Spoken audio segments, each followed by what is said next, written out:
I thought he was going to move back. I do have the first warrant article. One time back. Good evening, ladies and gentlemen. For those of you who would like to participate in the Pledge of Allegiance, please rise. I pledge allegiance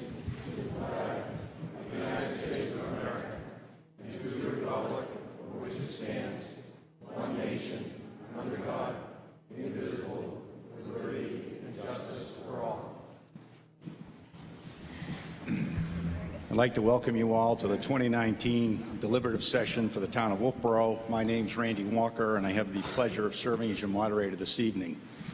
For those of you that are unfamiliar with the people up front, let me introduce them to you. And when I call your name, if you just raise your hand.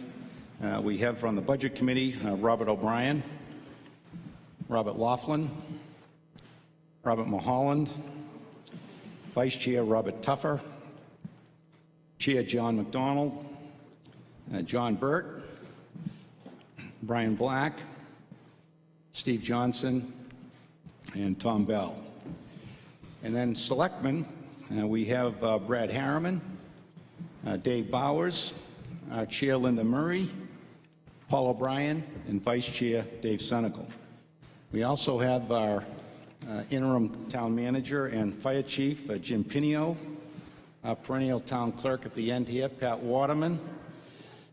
Deb Zabkar is our director of finance, and town council is Mark Puffer. Before we delve into any substantive matters, I'd like to dispense with a few preliminary matters. There may be a few people in the audience that are not registered voters in Wolfeboro, and although we're more than happy to have you observe democracy in action, I would like to remind you that you may not vote on any matter, and if you do so, it constitutes a criminal offense. And therefore, I'm confident that we will receive your utmost cooperation. So the purpose of tonight's meeting is in part to explain, debate, and discuss the various articles that we legally can, but ultimately the purpose is to determine the form of the articles that will appear on the ballot in March. So we're not going to vote on the substance of any articles this evening. We'll do that in March again. We're just here to determine the form of the articles. There's 32 articles to be voted on this year. Several of the articles, including Articles 1 through 11, we will not discuss. Articles 1 through 11 we won't discuss. And the reason for that is Article 1 regarding candidates. You just simply vote for those candidates that applied to run for respective office. And we do have 3 contested races this year, and I'll just introduce the people that are running.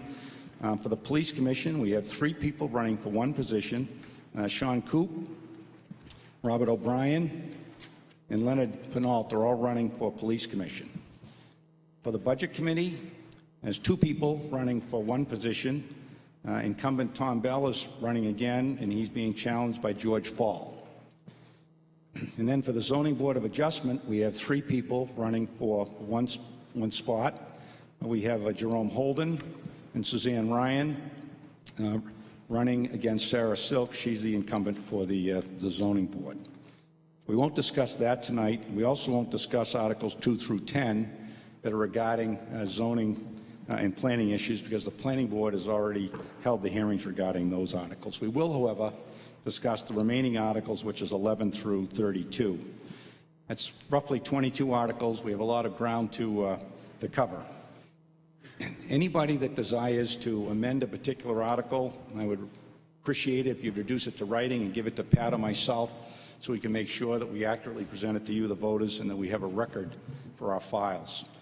I appreciate it if you keep your amendments as simple and straightforward as possible. They also generally do not allow amendments to amendments on the floor at the same time. If amendments proposed, we'll just vote it up or down and then move on to another amendment. We do operate under the auspices of Senate Bill 2, which has 3 procedural twists. Number 1, you cannot kill an article by passing over to tabling it. Number 2, you cannot change the default budget, which you'll find in Article 14, because that amount is set by law. And 3, you can't change any warrant articles whose wording is prescribed by the law. Now, no warrant article should be amended to delete the subject matter. You can change the dollar amount even to 0. You can change the intent. You can change the impact. but you cannot change the subject matter. Let me also establish just a few procedural rules with the same rules we've had in the past that have worked well for us. The first is that I do not adhere to nor follow any specific set of parliamentary rules. Two, I generally will recognize the person or board that presented a particular article. Invariably, that'll be the board, so I'll call on someone from the board to address an article first before we open it up for questions or comments. For those of you that do speak, we have some microphones right there. If you go to the microphone, state your name, and keep it as brief as possible. For those of you that have cell phones, this would be a great time to take them out, make sure that they're off so they don't go off during the meeting. I also will read each and every article before we discuss it,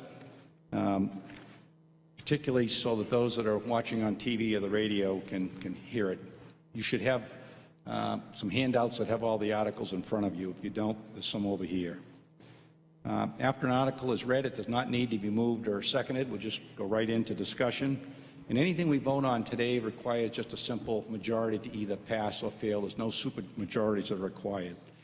And after a reasonable period of time has elapsed regarding the discussion of any particular article, I would entertain a motion to call the question to terminate debate, just to move things along. But we only do this once a year, and I invariably will allow someone to speak rather than precipitously or prematurely cutting off debate.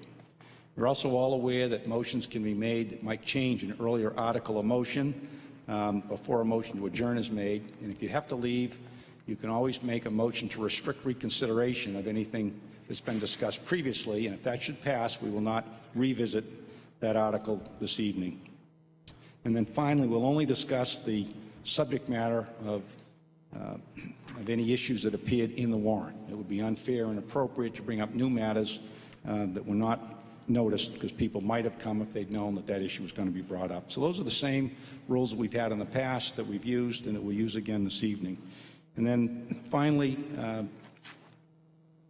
the voting times this year, again, will be from 8 in the morning to 7 at night. On March 12th, we'll vote right here on all these articles. It's a long day for the poll workers. This group over here does a terrific job. If you could, when you do come, if you could bring your driver's license just to get through the process, that would help. So without any further ado, let's get right to the articles, and we'll start with Article 11. It's entitled Electrical Distribution Conversion Phase Number 5, New 12.47 Kilovolt Substation and Distribution Conversion from 4 kilovolts to 12.47 kilovolts to Forest Road and North Main Street.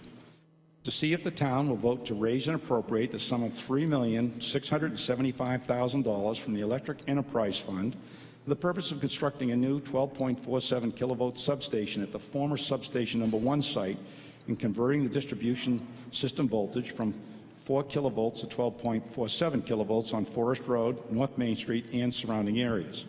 Further, to authorize the issuance of $3.675 million in bonds or notes for this project in accordance with RSA 33, which is the Municipal Finance Act, and to further authorize the Board of Selectmen to issue and negotiate the rate of interest, maturity, and other terms for this purpose. This project should be paid entirely by surplus funds of the Electric Enterprise Fund and will not result in any increase in the tax rate or the electric rate. This provision, unless rescinded, shall not lapse until the fulfillment of the purpose or completion of the project being financed pursuant to RSA 32.7, Roman numeral 3. There's no tax impact regarding this article. It's unanimously recommended by the Selectmen and the Budget Committee. In order for it to pass, since it's a bond, it will require a 60% vote. And I understand Linda's going to start us off, so Linda, you're on. Thank you. Article 11 continues the electric department's upgrade of its system. In 2018, the voters approved the replacement of the 390 line from Tuftonboro. This year's project will continue the town's power conversion from 4 kV to 12.47 kV, along with a new substation at the site of the old substation as you enter the Glendon Street parking lot. Please support warrant Article 11, and with that, I'll turn the presentation over to Barry Muccio, the department head for the electric department.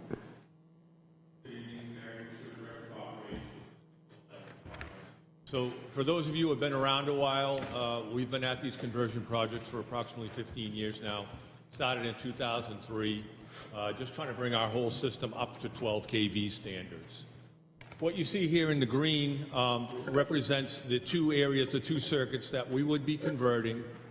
It's the North Main Street circuit and it's the Forest Road circuit. It would also include all these neighborhoods in that area. So justification. The substation that feeds these areas was built in the mid-'80s.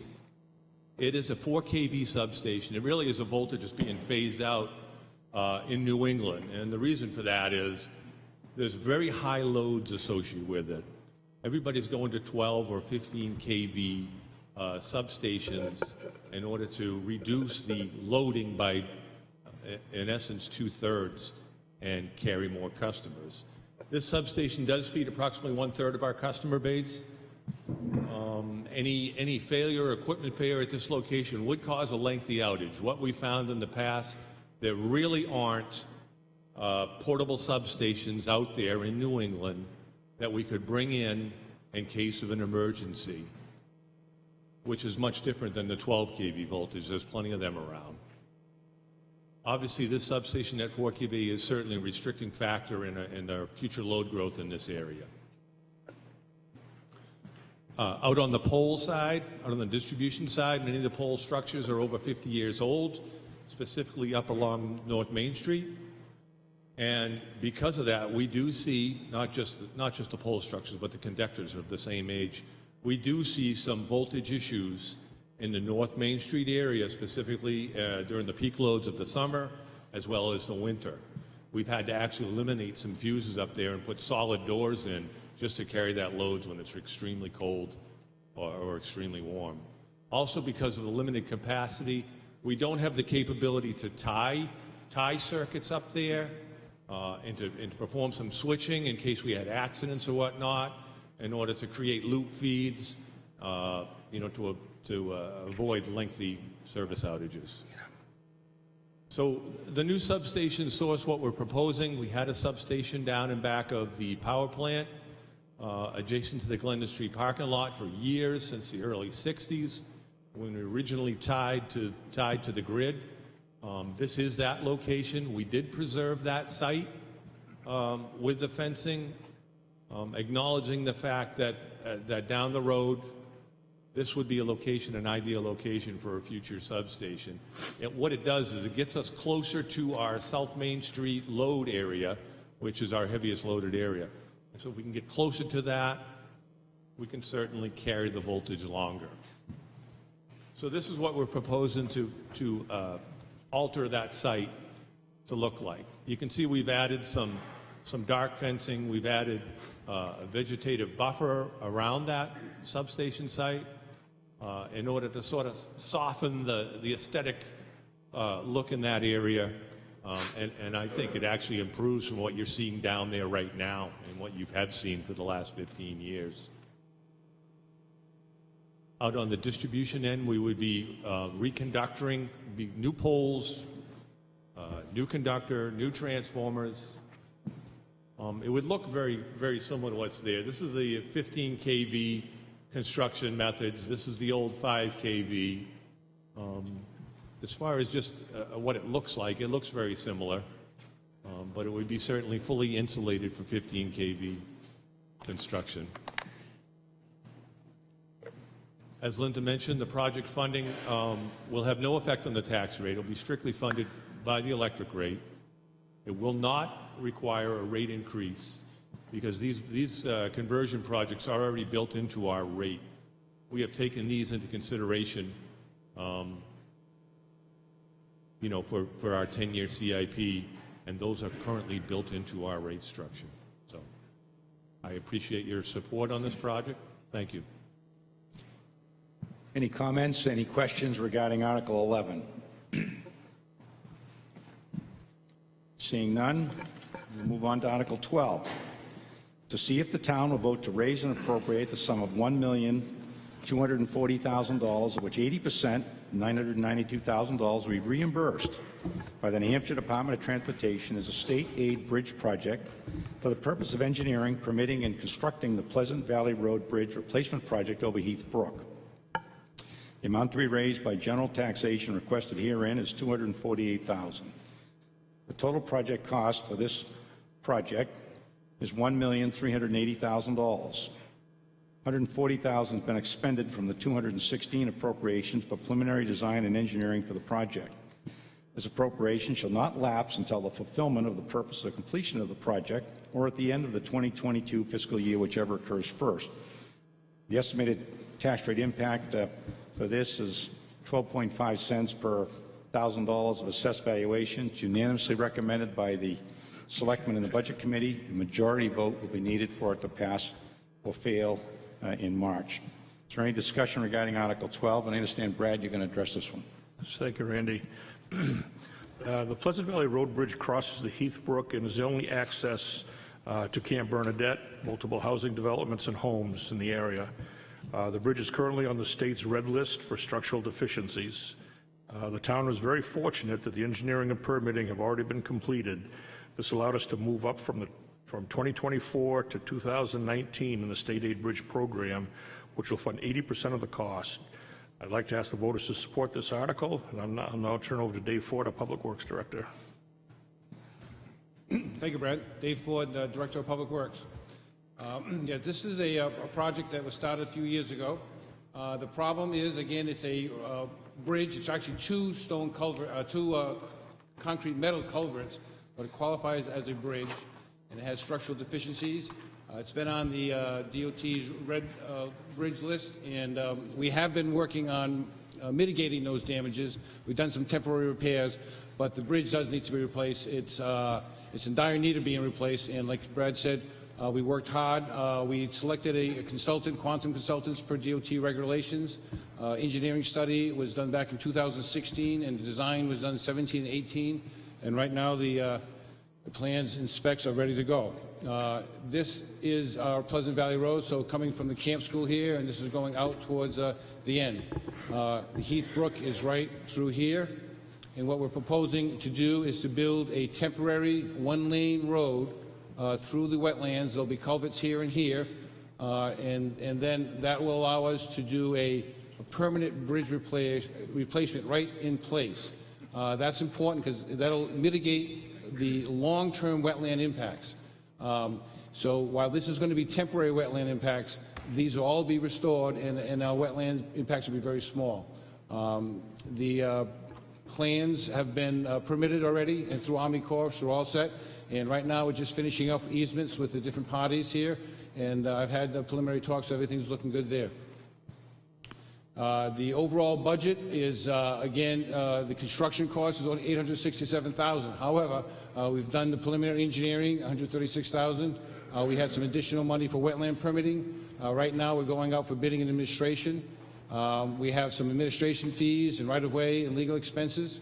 And then during construction, we'll have a resident engineer and administration and testing going on to make sure it all gets done properly. So that all adds up to $1.1 million. However, with construction pricing now, we're very concerned, so we have added 15% for contingencies, and we've also added some escalation because the project could go into the year 2020. So our overall opinion, of course, is just below $1.37 million, and we've rounded it off to $1,380,000. As the warrant article says, we've already appropriated $140,000. So tonight, what we're looking for is the authorization of the $1,240,000, and of that, because it is a state-aided bridge project, we only have to pay 20%. So what we're actually looking for out-of-the-pocket expense is just $248,000. Okay, let's go to the schedule. And so right now, actually, we did get authorization to go out to bid, so it's just going out to bid this week. Anybody who's in bridge construction can contact me or look on the construction summary. The bids are out. They will be back in about a month, and we're hopeful if this project gets authorization, we will award the construction contract in April. There is a long lead time on this, so we don't anticipate construction starting until the end of in the fall of 2019 and be completed in 2020. And with that, again, we would appreciate your support and be more than happy to answer any questions. Any questions for Dave or Brad? Comments? Suzanne? Suzanne Ryan. Is this on? Yes. There was some issue in computing the amount of money that the state would participate granting us. Are you comfortable that they will give us up to that $992,000? Yes, absolutely. The only confusion was because we had already appropriated the $140,000, did we need to reappropriate? So there was discussion about that. The total project is in the budget and is authorized for the amount we've shown here. And we have, again, contingencies and escalation included, so we should be covered. Have you had any discussions with them as late, since you've put that out to bid, how they feel about the money part of it?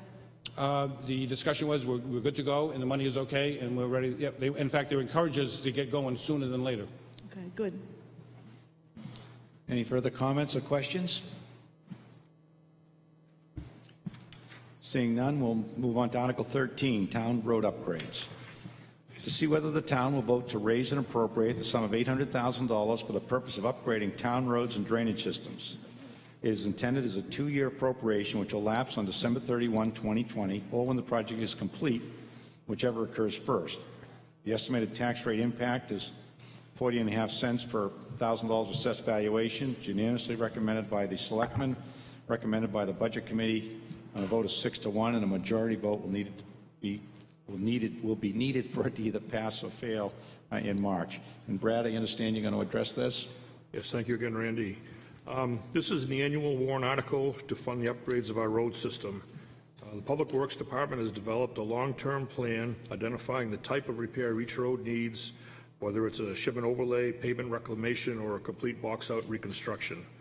I'd like to ask the voters to support this article, and I'll turn it over to Dave Ford again, our Public Works Director. Thank you, Brad. So again, I try to summarize things. What do we have as a problem? And basically, it's the amount of roads we have, 67.5 miles, and that is growing. We have taken over some roads recently. About 53.5 miles are paved, and this warrant article is addressing mostly the paved roads. We still have 14 miles of gravel roads, and those do require certain amounts of work. The problem really comes from when they were originally constructed. A lot of these roads go way back, 100 years or more, and they never were designed or built. They just happened. And inadequate base drainage and, again, traffic we have increasing in our climate has been a problem. Our solution is kind of developing, again, the long-term plan, and we look at many things when we're looking at the roads, but we found in the last 10 years we've been focusing a lot. It doesn't do us any good just to reclaim and pave a road. If we have a weak base, if we have poor drainage, that pavement won't last so long. So we've been really going after culvert replacement, additional drainage when necessary, under drains. We try to do pavement overlays when we can save roads. But a lot of the work we did last year, it was reclaiming and reconstructing the roads to make sure we got a good base. Again, drainage, very critical. This year, what we're doing is finishing off a lot of work from last year. So Keewaydin Road, last year we did the drainage and reclaiming and base paving. So this year is just an overlay. College Road, same thing, a portion of that, just over 6,000 feet. We got the base in, and this is going to be the overlay.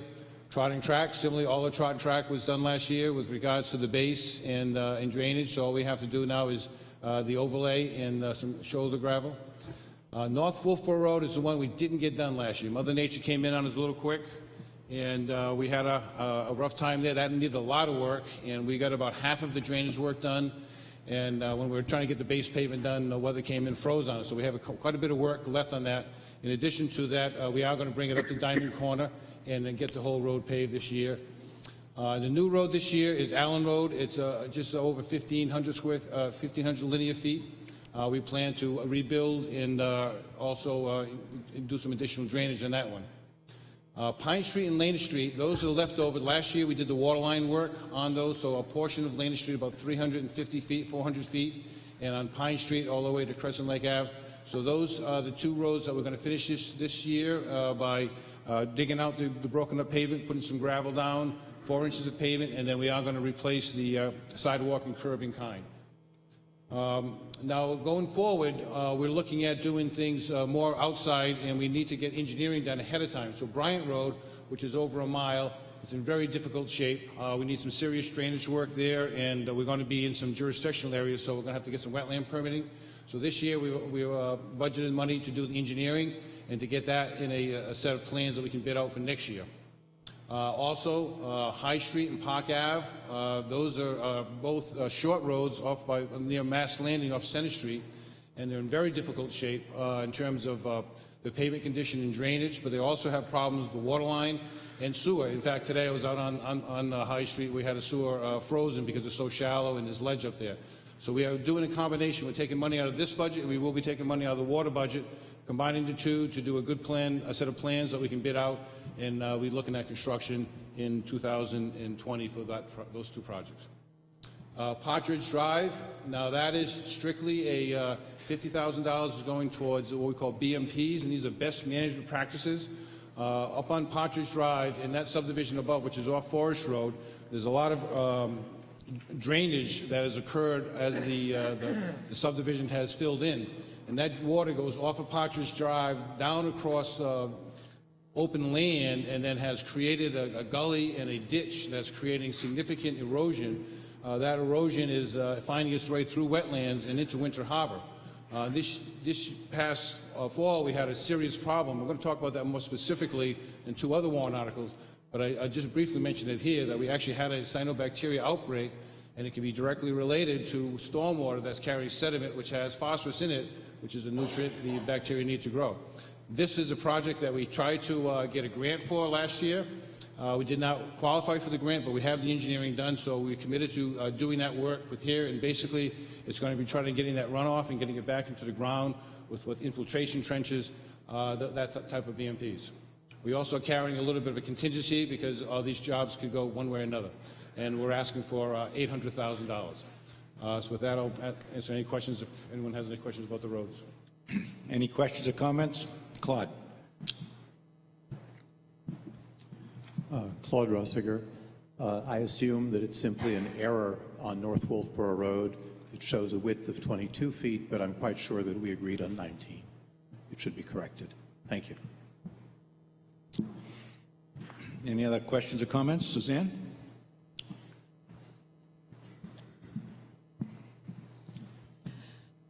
I will attempt to make two amendments. The first one would be to reduce the costs from $800,000 to $700,000, given that that was the number that was first discussed and was satisfactory or adequate in the beginning of the highway and road maintenance let me just discussion. cut you off for a sec. So you'd like to amend it from 800 to 700. Let's see if we can get a second. Anybody like to second that amendment? Second. Okay, so it's been seconded for discussion. Now please explain your amendment. Go right ahead. Okay. That 700 was an initial working number that came forward. But beyond that, the 100,000 for the Park and High Street was going to be a reserve account that went by the wayside, so the money was switched into the catch-all department of roads. Initially, it was proposed to be 50% water and 50% to go into the highway department. The other part that concerned me was the Partridge Drive, the stormwater. Again, I don't see it as a catch-all into the annual highway maintenance projects. So that's my reason, although the board and Mr. Ford would have the liberty of, if this amendment should possibly pass, of discerning which 100,000 they would like to shift out of there in any combination that they wished. Okay. Is there any further discussion on the amendment? John. Okay, a quick question, David. I see here that you're saying that we've got 53.5 miles of paved road. That seems quite a bit higher than what I've seen, say, 5 or 10 years ago. No, it's been the same amount. It's not. I use the same slide every year, so. Beg your pardon? So yes, it's the same amount. It increased when we took over Beck Drive, and then it increased this year when we took over Westwood Drive and Stonehenge. So the increase has been basically less than a mile, but it has gone over just with those three. But that's it. Second item, sir. Sure, go ahead. I asked you, 6 or 8 months ago, when will we ever get done with this road upgrade program? And you said never. Well, at my age, I'm slowing down and not driving so fast. You're welcome, Chief.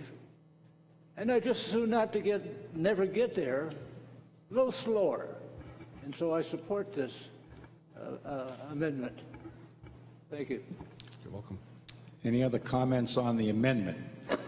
Warren, and then we'll get you up front. Warren Muir. We live at on Whitegate Road, down below Partridge Drive, and for many years have been very concerned that the town's culverts are collecting and directing water, straight down and across all of our properties, and then into the lake, and causing some serious problems. And it's clearly a function of the design of the water collection and the water handling associated with the town's roads. And so it's an important and urgent issue that the town needs to address, and we're happy that the engineering's been done and design plans exist, and so that it can proceed this year. And we'll get you up front right here. You're good, Bob. Yes, hi, Bob Tuffer again. I don't think this cut is a good idea at all, because we need every bit of this work to be done, including that drainage work on Partridge Drive. Last year, we tried to reduce the road warrant article, I should say. Somebody tried to amend it at this session from $870,000 to $800,000. The amendment was overwhelmingly rejected, and the warrant article for $870,000 got approximately 90% of the vote. This warrant article is probably the most popular one every year. It always gets at least 80% of the vote, usually closer to 90%. I don't think it's a good idea to make any cuts to this warrant article. Thanks. Any further discussion on the amendment? All right, seeing none, all those in favor of reducing the $800,000 number to $700,000, please say aye. Aye. All those opposed? No. I think the noes have it. Suzanne, you said you had a second amendment? Yes, I would like to propose, by the way, if you've noticed, a lot of these warrant articles have 2-year or 5-year non-lapse intentions, and I think for the most part that's a good idea for a comprehensive project. But these are our annual road budgets, and we have the ability, and we do encumber funds. And so, in fact, we encumbered in 2017 $124,062. So encumbrance can be for 1 year after the voted warrant article. I don't see the need for it. So with that in mind, I would intend to make a motion that we delete the last sentence where it says it is intended as a 2-year appropriation which will lapse on December 31st, 2020, or when the project is complete, whichever cost occurs first. Okay, so the intent of that is to delete the last sentence. Is there a second to that?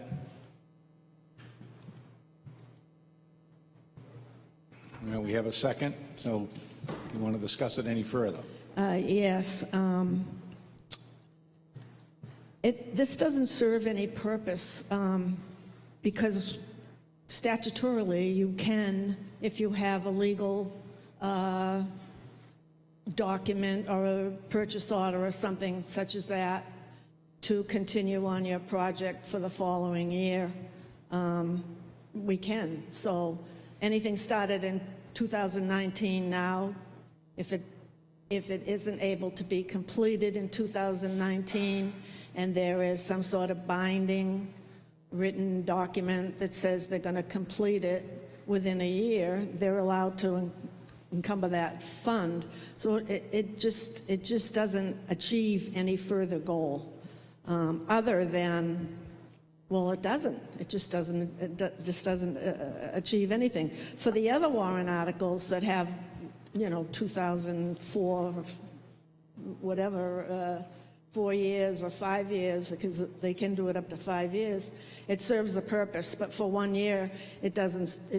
It just doesn't serve a purpose. It's a bad habit to start thinking that they can just carry money over, not for an annual appropriation.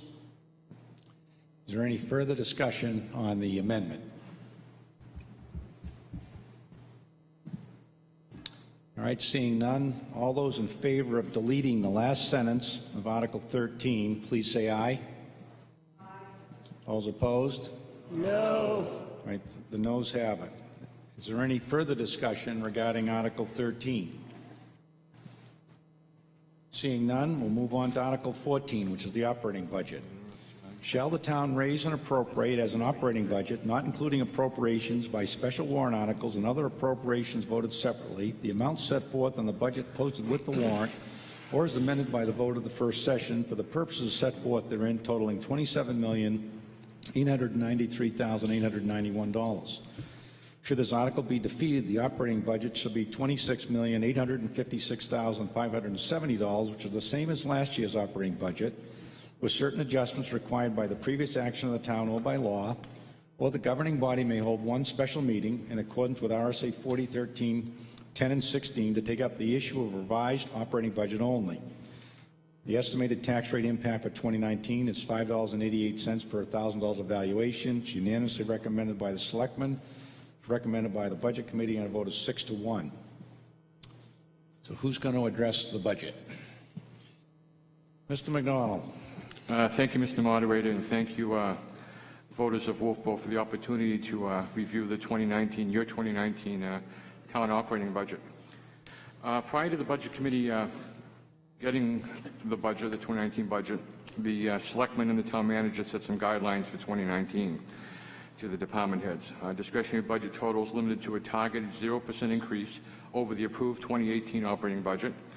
Exceptions for contractual obligations, legal requirements, the cost of collective bargaining agreements, and non-discretionary items include the cost of fuel, oil, and diesel fuel and gasoline. When we first received the budget, the department heads had requested $28,411,642. The town manager pared that down to $28,322,170. And then the Board of Selectmen brought it down to $313,074. And then we were done reviewing the budget. We were down to $27,893,891. There's some things that we can't control, and those are the cost of salaries increased, which was 3.30%, or $208,037.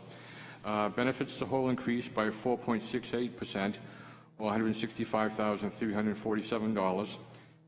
Of this total, the cost of health insurance coverage increased by 1.64%, or $31,256.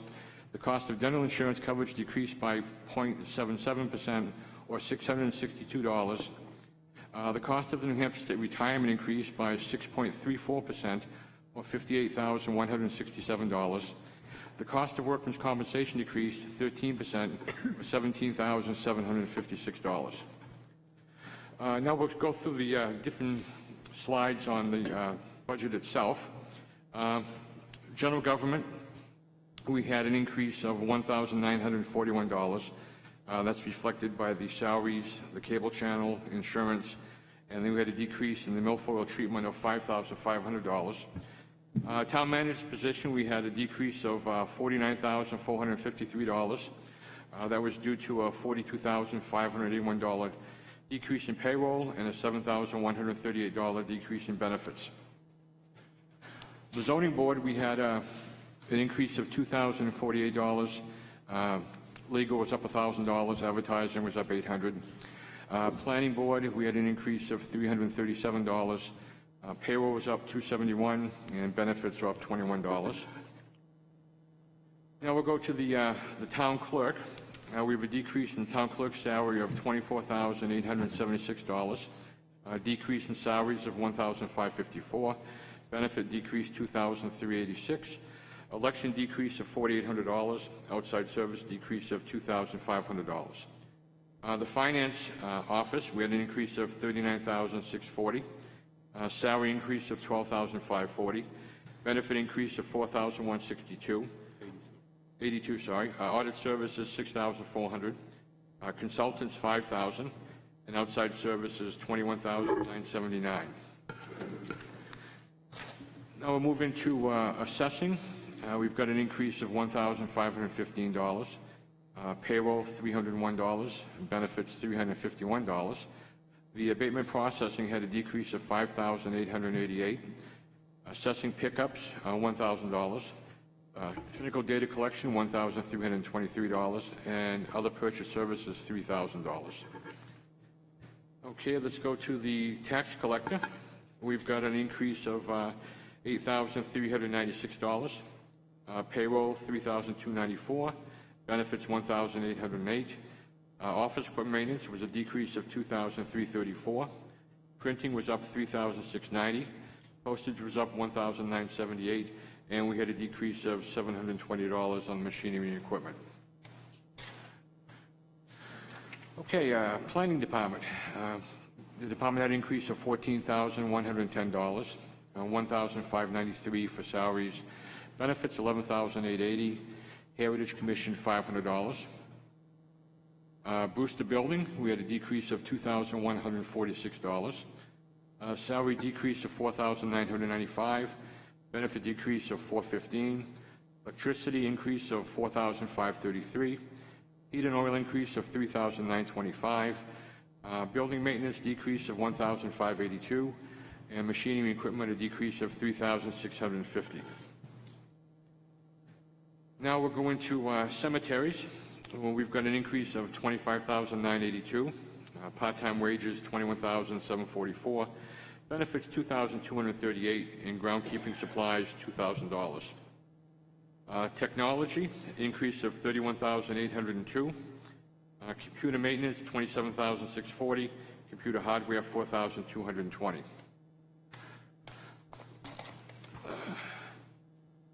Public safety police, an increase of $156,391. Salary increase $64,479. Benefit increase $71,535. Telephone increase $4,156. Operating supply increase $2,372. Gasoline and oil increase $7,654. Safety equipment increase $3,720. Machinery and equipment decrease of $1,477. Professional development increase of $2,000. Now we're going to the fire department. They have an increase of $58,644, $22,463 on salaries, $18,266 on benefits. Medical service increase of $11,271. General operating supplies increase of $2,250. Diesel fuel increase of $1,860, and machinery and equipment increase of $1,700. Okay, code enforcement, an increase of $3,189. Salaries $1,351. Benefits $873. Emergency management increase of $16. Public safety building, an increase of $1,953. Electricity $803. Machinery maintenance $1,000.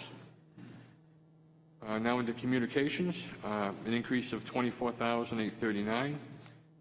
Salaries $10,091, benefits $2,125, other purchase services $9,934, travel and meeting $1,000, professional development $1,750. Okay, now we're into highways and streets, and this is the DPW administration, an increase of $57. Salaries $2,453, benefits $579, and consultants was a decrease of $2,000. Highways and streets, we have an increase of $56,970. Salary increase $19,962. Benefits $15,897. Have a decrease in heat and oil by $2,277. And vehicle maintenance, an increase of $12,000. Then we go to drainage pipes and structures, a decrease of $4,680. Maintenance supplies, an increase of $4,417. Gasoline and oil, an increase of $1,408. Diesel fuel, an increase of $14,880. Machinery and equipment, a decrease of $2,000. And travel and meetings, an increase of $1,000. Public Works Garage, we have a total increase of $50,435. Salary increase $4,581. Benefit increase of $20,645. Maintenance of vehicles, an increase of $550. Rentals and leases, an increase of $1,815. General operating supplies, decrease of $5,500. Gasoline, an increase of $14,080. Diesel fuel, increase of $22,320. Buildings, decrease of $3,000. Machinery and equipment, a decrease of $1,200. Public Works Building and Grounds, we have a decrease of $153. Salary, an increase of $1,183. Benefit increase of $466. And a decrease in outside services of $3,000. Okay, now on to sanitation, solid waste disposal. We have an increase of $10,493. Salaries $1,993. Benefit decrease of $278. Consultant decrease of $1,100. Outside services, an increase of $11,575. Household hazardous waste, an increase of $1,446. Diesel fuel, an increase of $1,550. And machinery and equipment, a decrease of $5,300. Now to health and welfare, a decrease in the health officer of $234. Animal control, an increase of $883. Agency requests, an increase of $7,798. And welfare, an increase of $370. Now on to culture and recreation, park administration. Have an increase of $7,466. Salary increase of $1,488. Benefit increase of $1,385. And an increase in rentals and leases of $5,816. Now on to parks maintenance. We have an increase of $19,596. Of that, salaries are increase of $24,237. Benefit decrease of $2,591. Outside services decrease of $1,550. Vehicle maintenance decrease of $6,697. Building maintenance an increase of $2,715. And a safety equipment increase of $1,195. Continuing on culture and recreation, beaches. We have a $1,676 increase in beaches. Building maintenance $3,632, and a decrease in land improvements of $2,766. Abenaki, we have an increase of $16,507. Of the salaries, $1,978. A benefit decrease of $16. Outside service increase of $1,320. Machinery maintenance increase of $4,000. Building maintenance an increase of $1,050. Gasoline and oil an increase of $2,653. Diesel fuel an increase of $1,116. Continuing on, hockey rink, we have an increase of $1,483. On the program section of the hockey rink, we have an increase of $10,679. Of that is $7,000 in salaries, $1,100 in medical services, and $1,549 in general operating supplies. Community center, an increase of $425. And that's indicated by $730 in heat and oil. Okay, on to the Library, an increase of $32,655. Of that, salaries $12,912, and benefits $563 decrease. Okay, patriotic purposes, we have an increase of $1,886. Liberty Museum, we have an increase of $3,824. $2,981 in salaries, benefits $223, outside services $500, and a decrease in maintenance supplies of $700. Clock House, we have an increase of $4,707. That's in building maintenance, $4,392. Conservation Commission, we have an increase of $1,481. Economic Development, we have a decrease of $414. Now on to debt services. Long-term principal, we have a decrease of $15,000. Long-term interest, a decrease of $25,732. Can interest is $0. Operating transfer out to the sewer fund, we have a decrease of $19,485.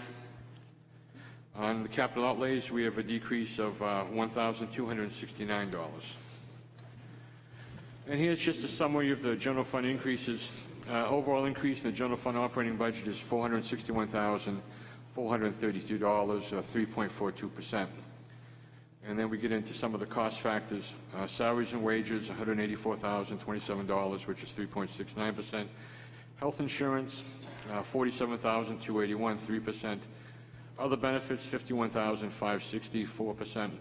Capital expenses, we have a decrease of $1,269. An increase of all other line items is $179,833. And it comes out with your increase of $461,432. The next slide shows you, looks like the past 10 years of what the general fund budget has looked like. Give you an idea of how it's gone. And we'll go over to the Sewer Enterprise Fund, funded by fees, transfers in and out, and other revenue. Sewer technology, no increase. Sewer collections, we have an increase of $1,745. Salary increase $2,070. Benefit increase $450. Outside services increase $3,782. Machinery and equipment, a decrease of $1,800. Debt service interest, a decrease of $4,711. Wastewater treatment plant, we have an increase of $5,319. Administrative cost allocations have gone up $3,782. Contract services are up $17,850. Electricity is down $1,786. Debt service interest is down $14,774. Water technology, there's no increase. Water distribution, we have a decrease of $38,420. Salary decrease of $21,166. Benefit decrease of $9,933. Consultant decrease of $2,000. Administrative cost allocation, an increase of $8,825. Gasoline and oil, an increase of $1,920. Debt service principal, an increase of $1,452.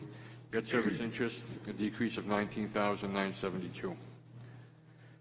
Water treatment plant, we have an increase of $35,301. Salary increase of $24,116. Benefit increase of $5,008. Administrative cost allocation increase of $8,825. Propane increase of $1,280. Debt service interest decrease of $4,140. Capital outlay increase of $10,000.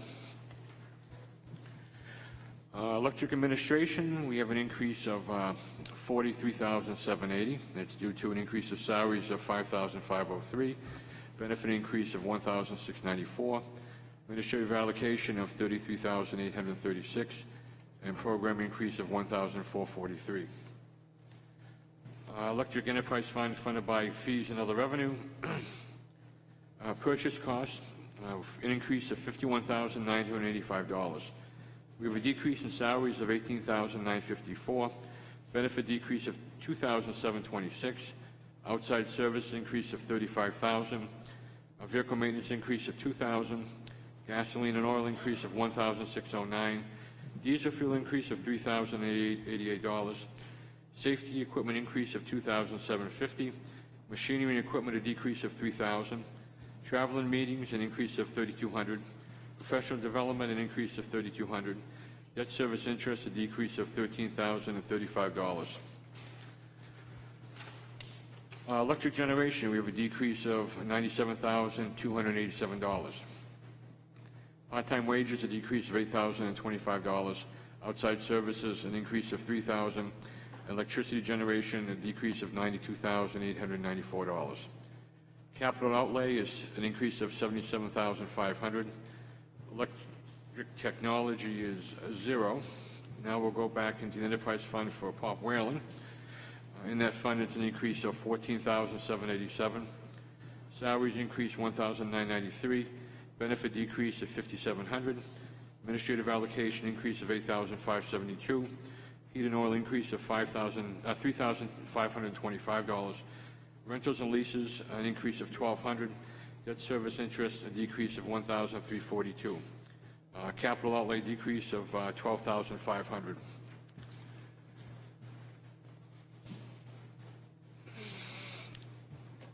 And here's just an overall budget increase that shows you the general fund voted in 2018 was $13,498,349. So it's an increase of 3.42%. Then you can go down and check out the figures for the sewer enterprise fund, the water enterprise fund, electric enterprise fund, Pop Whalen fund, subtotal of enterprise funds. So the general enterprise funds are up $553,642, or 2.02%. So the approved tax rate for 2018 was $5.98. This year, the estimated tax rate, without the warrant, including the warrant articles, is $6.79. That's if all the warrant articles pass. Increase per thousand. General fund portion is 87 cents. Warrant article portion is 6 cents, for a total increase of 81 cents. Sorry, minus 6 cents. I'm sorry. Okay, here's the tax effect. If your home is worth $100,000, your taxes will go up $81. If your house is worth $200,000, your taxes will go up $162. And if your house is worth $300,000, your taxes will go up $243. So that's, I guess, the presentation for the 2019 budget. Does anyone have any questions? Any questions for John? Claude? Claude Rossiger. I believe, as I'm sure you do, that numbers should be accurate. We're being asked to vote upon this. The line item changes do not equate to the total changes, which is correct. I guess I'll ask the finance director. She prepared. Almost every single slide. They don't add up. And I'm not talking of a dollar or two. I wouldn't be standing for that. Okay, I appreciate Thousands. that. We'll ask the finance director. So when we're building the slides, we don't go line by line by line. We just pick out the highlights in it. There are a tremendous amount of line items in the budget. So these aren't the exact numbers from each line. They're just the lines that constitute the majority of the changes. So what you're telling us is that we do not see the correct total on the line item changes.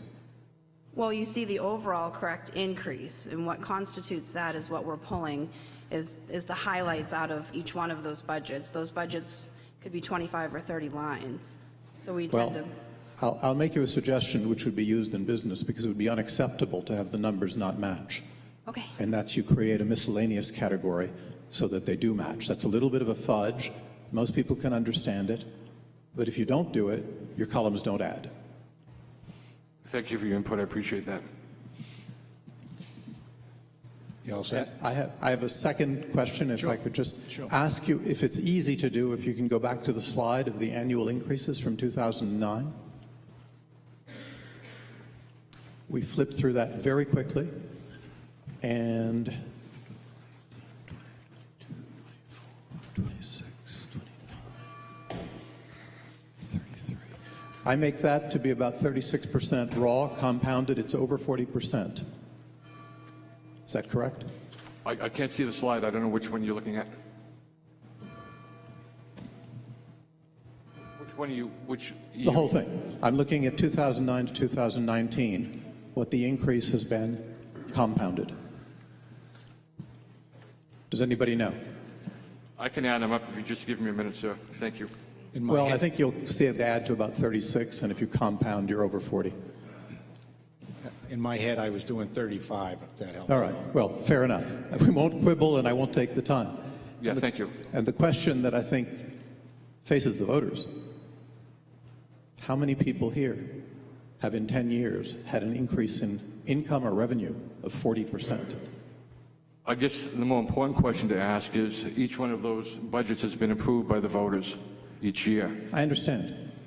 I'm making a point. Thank you. Thank you. Any further comments or questions? Suzanne?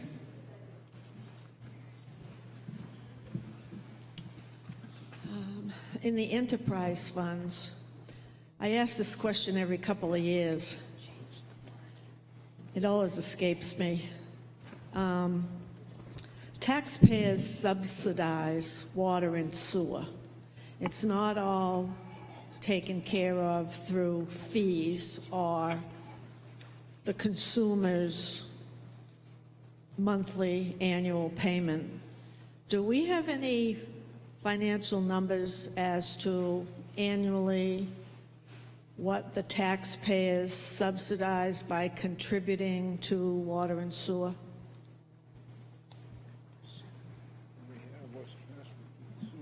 Transfer to the sewer fund? The water fund. Yeah, but that's hydrant.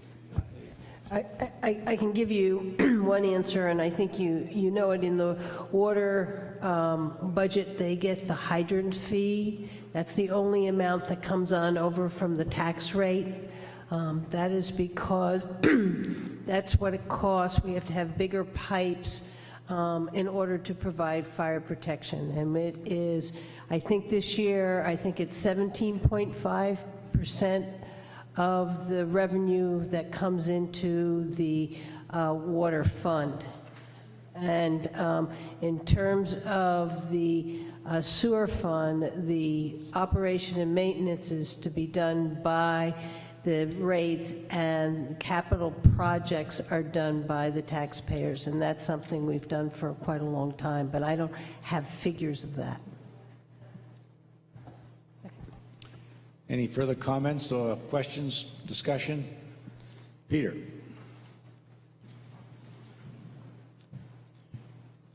Peter Goodwin, and it seems like there's an increase of 3.4% or so in the budget, but the tax rate seems to go up by more like 12, 14%. Is that associated with changes in the grand list? It's my understanding that includes the warrant articles if all the warrant articles pass. Thank you. John? Yeah, I would just like to make a couple of comments. We work really hard on these budgets, and much like you folks, we're taxpayers, and we like to keep our money in the pocket also. And I'm sure if you talk to a lot of the department heads, that's not the most pleasant thing they do in the job is when they come before us, because we are very critical. But we do have a lot of expenses in the town, and we're open to any suggestions from any taxpayer. You can come to the meetings and make suggestions and tell us what you don't want to do, what you don't want to have. And that's the main thing. The budget we've got now will maintain what we've had the previous year. And again, we have no control. When you vote for pay raises and these other things, we have no control over those. We're obligated by the contracts. And you saw the figures on how much pay raises are and how much they affect the budget. But again, we'd appreciate any input from any resident to come to our meetings and contribute. If they've got good ideas, please come and tell us. Thank you. Any other comments or questions on the budget? Seamus. Hi, I'm Seamus O'Scally. I've got one question. The two numbers in this is new to me, but I looked at the two numbers in the warrant article. And if I compare those, that's a 3.9% increase. But it seems like the reason for that is the 26.9 million default budget is different from what was actually voted on last year. And it mentions in the warrant article that there are certain adjustments. What gets pulled out by those adjustments to get to that? Yeah, that's done by the selectmen, so I'd ask them to answer that question. I'll ask the finance director because she's the one who does it for us. Okay. So when we calculate the default budget, what stays in are any contracted services and salaries and wages that are already set. What comes out are one-time expenditures. A lot of times that's like capital projects and things like that. So we pull those all together, and that's how we get the default budget. Bob, do you want to weigh in on that too? No, I'm all set, Randy, thank you. All right. Any further comments, discussion? All right, seeing none, we will move on to Article 15, the dockside public restroom improvements. To see if the town will vote to raise and appropriate the sum of $150,000 to reconstruct and expand the public restrooms at the dockside restaurant facility to provide year-round Americans with Disability Act accessible public bathrooms at the dockside facility. This appropriation is in addition to the 2018 appropriation, which was Article 17, for $150,000, which has been legally encumbered for this project. Total appropriations are $300,000. This is a non-lapsing article which will last until the project is complete or until December 31, 2024, whichever occurs first. The estimated tax rate impact on this is 7.6 cents per thousand of assessed valuation, unanimously recommended by the selectmen, recommended by the budget committee, and a vote of 5-2. And Dave, you're going to start us off on this one, Dave Senegal. Yes. As probably most of you know, that we do own Dockside Restaurant. We lease it out under contract, but we are responsible for the restrooms. There's a picture that you'll see on the westerly side of Dockside Restaurant. There are right now 2 restrooms. They're both unisex. When we get this project completed, there will be 2 bathrooms, one for male, one for female. I think that Mr. Ford is going to go into a little more detail with the drawings of that, and I believe this project is supposed to be done this coming year. Dave? Thank you. So we do have a problem with public restrooms. We have a lot of people we invite to our beautiful city, our beautiful town, and we don't have enough facilities for them. The Board of Selectmen formed a restroom committee, looked at the different restroom facilities we have in other towns on the lake, came up with some ideas. We had different alternatives. We're trying to be really Yankee, trying to keep it really small, but really when it came down to it, we really looked at needing much more. I think I skipped the problem aspect of this too. So what our problem is clearly the amount of use. We have people coming from the car, the bus, by boat. We have the Mount Washington comes in and drops scores of visitors to us. Our restrooms right now are only seasonal, so we have to close them in the fall and open them in the spring. And we only have the 2, which is saying they're very heavily used, and it's the best we do to try to keep them clean. They are really worn out. Again, that's the picture we're showing. So on this side is Smith River, Wolfeboro Bay is in the foreground. So we have one here and we have one around the corner.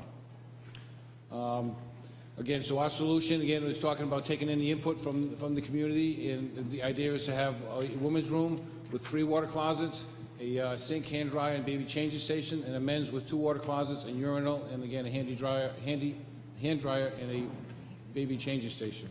All, uh-oh, did I just do that? Oh, sorry about that. Make sure I'm going in the right direction. So this is the layout, not a very good drawing, but over here would be Smith River, the baby over here.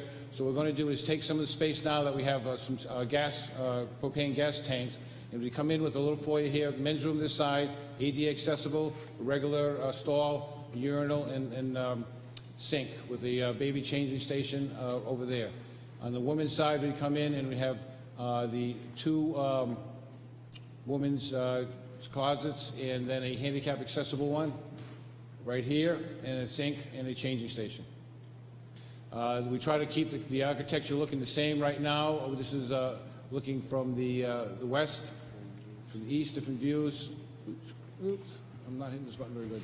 Here's a cross section, so if you're looking from the street side or South Main Street looking at it, again, the brook would be, the river's on your right.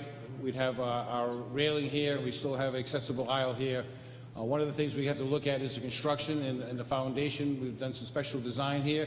We are concerned. We have some issues with the docks, so we are doing special for footings for the foundation, and to make sure what we do here is going to work with the repairs we have to do down the road with the bulkhead. The plans have been completed. We have contracted with Milestone Engineering as a construction manager. They are doing the work at the library. We're very happy with them. A big company that's capable of doing this. The estimate now with the escalation and contingencies is just under $300,000. We have authorized $150 last year, and we're looking for $150,000 this year. Because of the schedule and because of the activity down there in the springtime, we really can't do the project in the spring. There's just too much going on with regards to the fishermen in early April, the Smith River Canoe Race. So we're looking at this project being approved after the town vote, but not starting until the fall. So it'll be the fall of 2019. If things go well, we'll have it done, but it should be ready for the summer of 2020. So it might go over into 2020 and be ready for the summer of 2020. With that, I'd be more than happy to take any questions. Any questions or discussion regarding Article 15? Rosemary.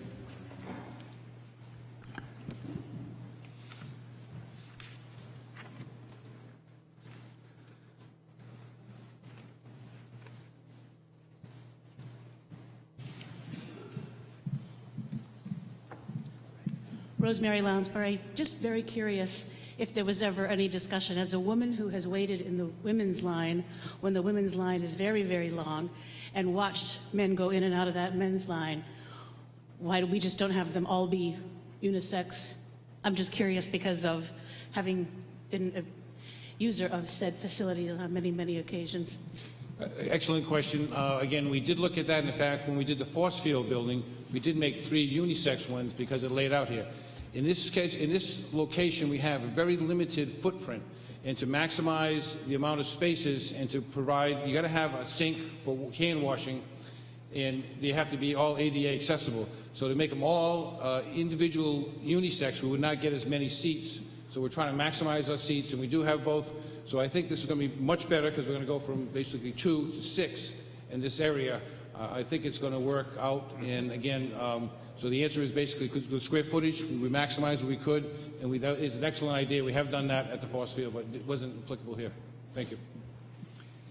Any further questions or discussion? Suzanne?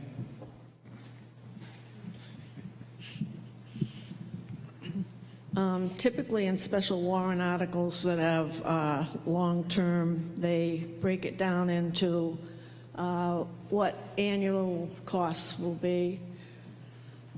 But in general, I would ask a question, because you noted the foundation is of special concern given its location. Can you give an approximate breakout of what the structure will cost and what the foundation will cost? I can't. I've got a breakdown of the cost, how much for the concrete work in general. So I have a detailed spreadsheet of all the costs. But in terms of the footings and the foundation, what percentage of the whole project it is that what you want to know? What the structure will cost? Well, the structure is more. The structure includes the framing, and there's a lot. It's a complicated question, so I'm not sure what you're getting at. Minus the foundation and the footing, which you noted is going to take special care because of its location. Right. So, just a ballpark. What is the structure with the inclusion of the facilities inside? What is that, out of the $300,000, what is that going to cost? 150, 200? Again, I prefer to go to my spreadsheet and give you an exact number. I'm not sure what the intent of the question is, so say it's $100,000, if that makes you feel better. It seems like a lot of money, but... Oh, then it's $80,000. Does that make you feel better? No, it's just the 300 sound like a lot for the size of the building, but at any rate, thank you for trying to answer the question. Well, I can come to my office and I can give you the details when I can show you the spreadsheet. Okay. But a question that I have, or I think I would like to make a motion without asking a question. The slide says, will be completed and available for summer 2020. And I would change the incumbent date of December 31st, 2024 to, I'll be generous, 2021. Give a year of money carried over for a year after the 2020. Okay, is there a second to that? That one doesn't seem to, okay, Seamus is going to save you again. Well, then I would ask the question, since it's going to be completed in 2020, and we have to pay the bill, I would think 2020, 2021, why are we asking to have this non-lapsing account available, sitting somewhere or doing nothing till 2024? I mean, it just seems logical. If it's going to be done and completed as presented, then why do we need to carry it to 2024?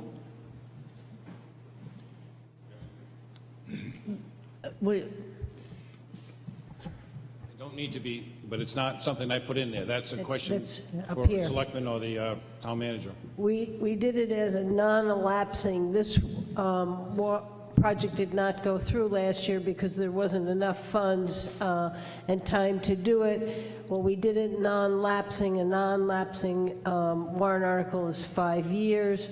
In case they run into any kind of problems in terms of the foundation, we thought it was better to have a little bit more time. Our intent is to have it done by 2020, but if for some reason we hit a snag, this allows us extra time to make sure without having to come back to the voter for another appropriation. And perhaps it would have been better worded to be estimated completed by 2020. Probably. All right, any further discussion on the amendment?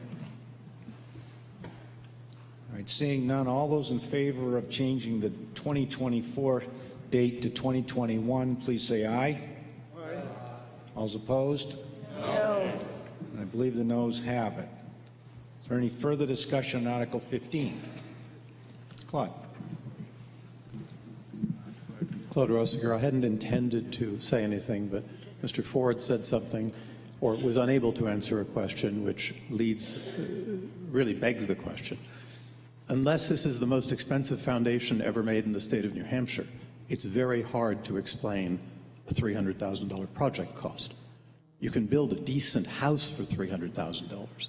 We're talking about 6 toilets, a bit of framing, and a foundation.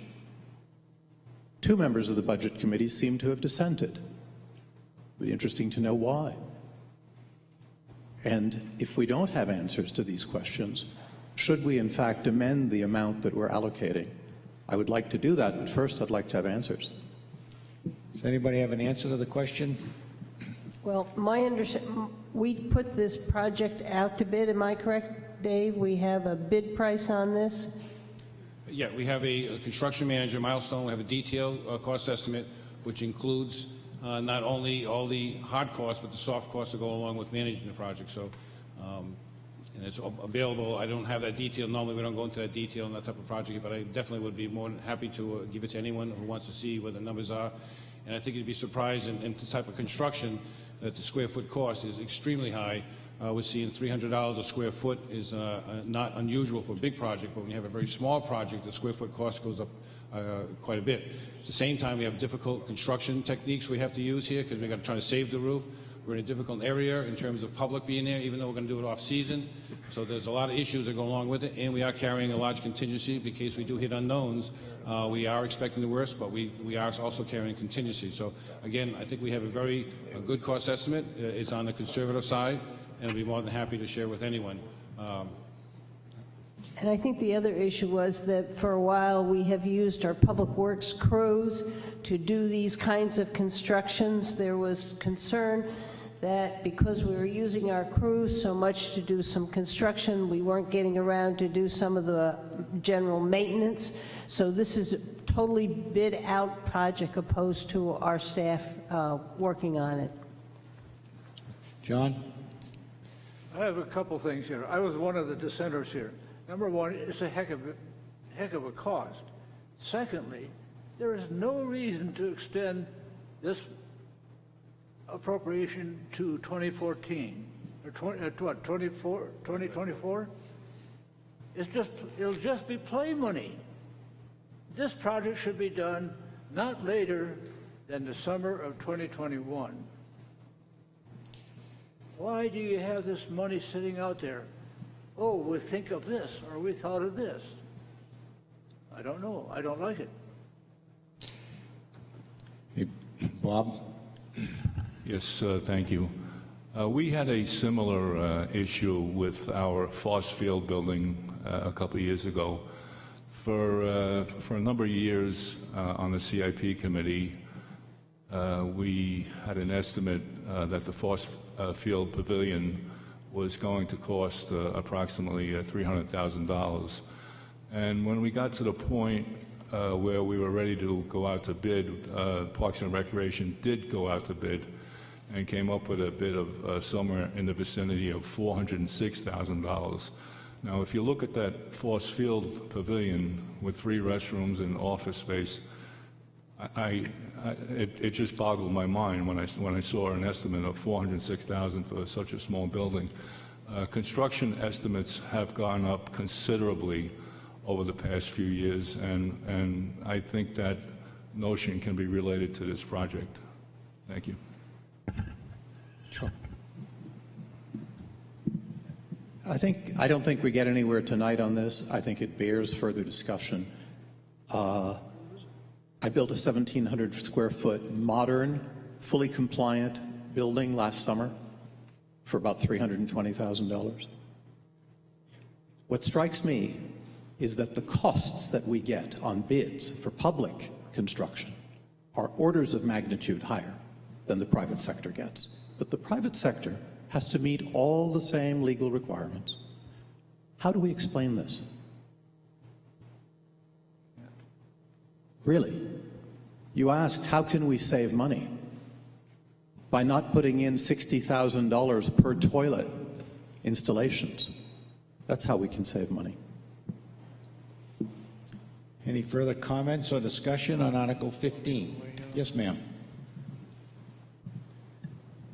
Gail Dietzer, I was just wondering if it's going to be available all winter, or is it just going to be seasonal? Dave? The intent is to have it insulated and heated so that we could open it up for events like if we have this weekend with regards to the fishing derby coming up and there's a lot of activity, or if there's special events going on in the wintertime. First night obviously would be an opportunity, so it would be up to the selectmen to keep it open, and it's being designed so it could be open during winter months. Even the Foss Field building, we have 3 bathrooms there. We left one open for a while, and we were having vandalism, so we shut them all up, and again, would open them up for events. So that seems to be economical and also saves the bathrooms from being vandalized. Any further discussion? Mr. Perry, Ken? Decades ago, we tried to save money with the public safety building. Now we're talking about replacing that after 30 years. So I don't think we should make that mistake again. Any further discussion or comments on Article 15? Seeing none, I think we've exhausted that one. We'll move on to Article 16. To see if the town will vote to raise and appropriate the sum of $500,000 from the lawsuit settlement funds and the sewer enterprise fund for the purpose of completing the New Hampshire Department of Environmental Services administrative order requirements, including the following activities: engineering, permitting, pilot testing, and wetlands mitigation is required. This is a multi-year appropriation, is intended as a 2-year appropriation, which will lapse December 31, 2020, or when the project is complete, whichever occurs first. There's no tax impact on this. It's recommended unanimously by the selectmen of the Budget Committee. And Linda, you're going to address this. Yes. Article 16 is seeking approval to spend some of the proceeds from the 2014 lawsuit against the town's rapid infiltration basin contract engineering firm.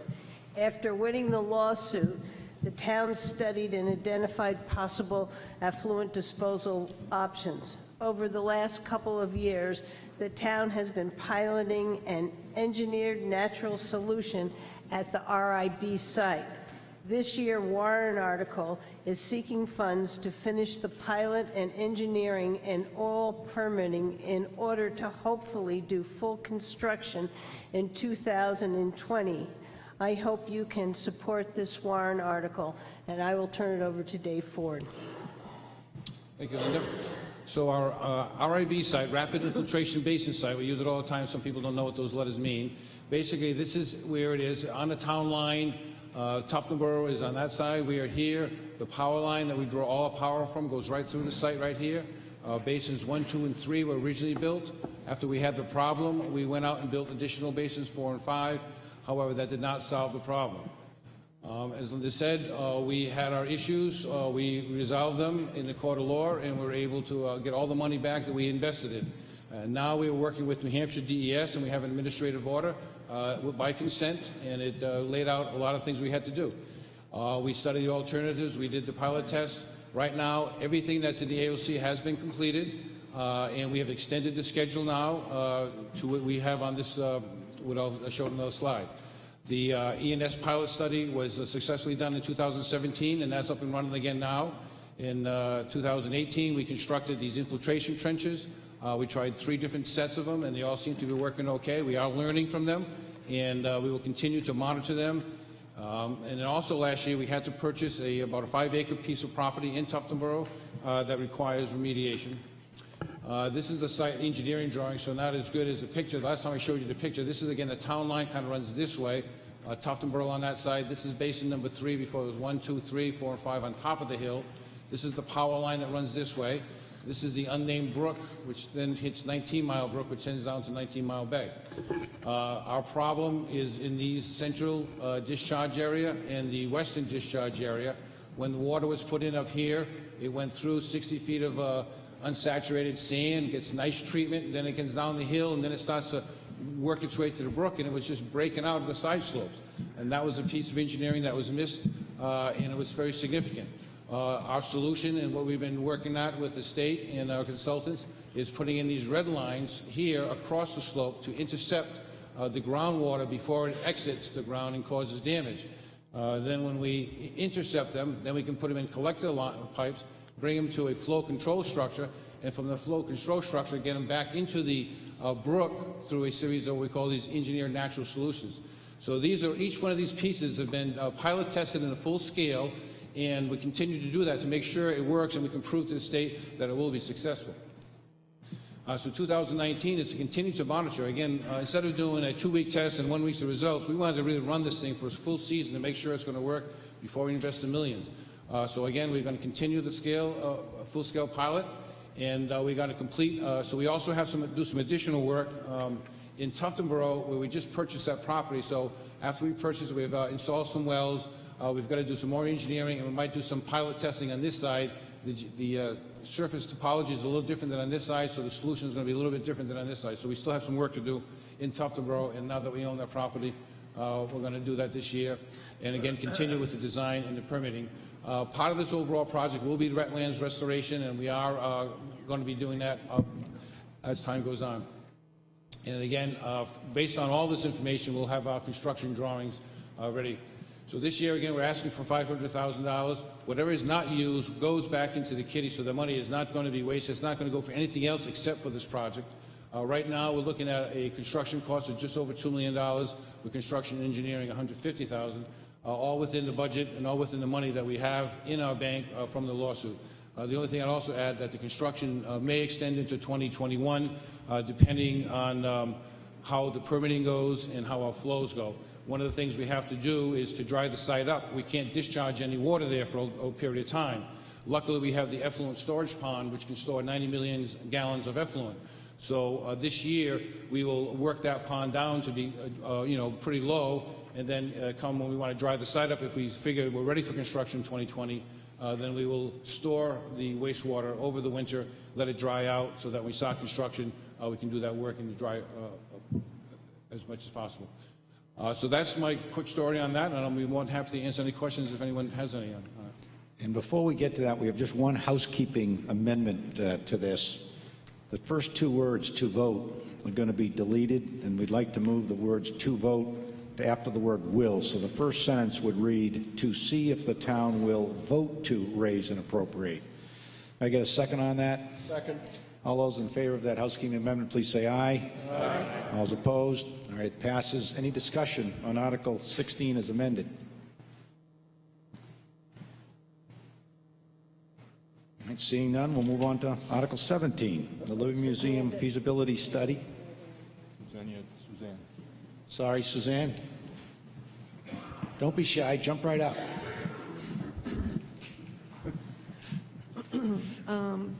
Do you have any estimate or feelings or thoughts as to how long the pilot program will run until the state signs off and it becomes, you implement it as a full operational program, new program? Right, that's a good question. So we're setting up a meeting with them to come visit. Again, they visited us last year. They'll be coming this spring to witness what we're showing them.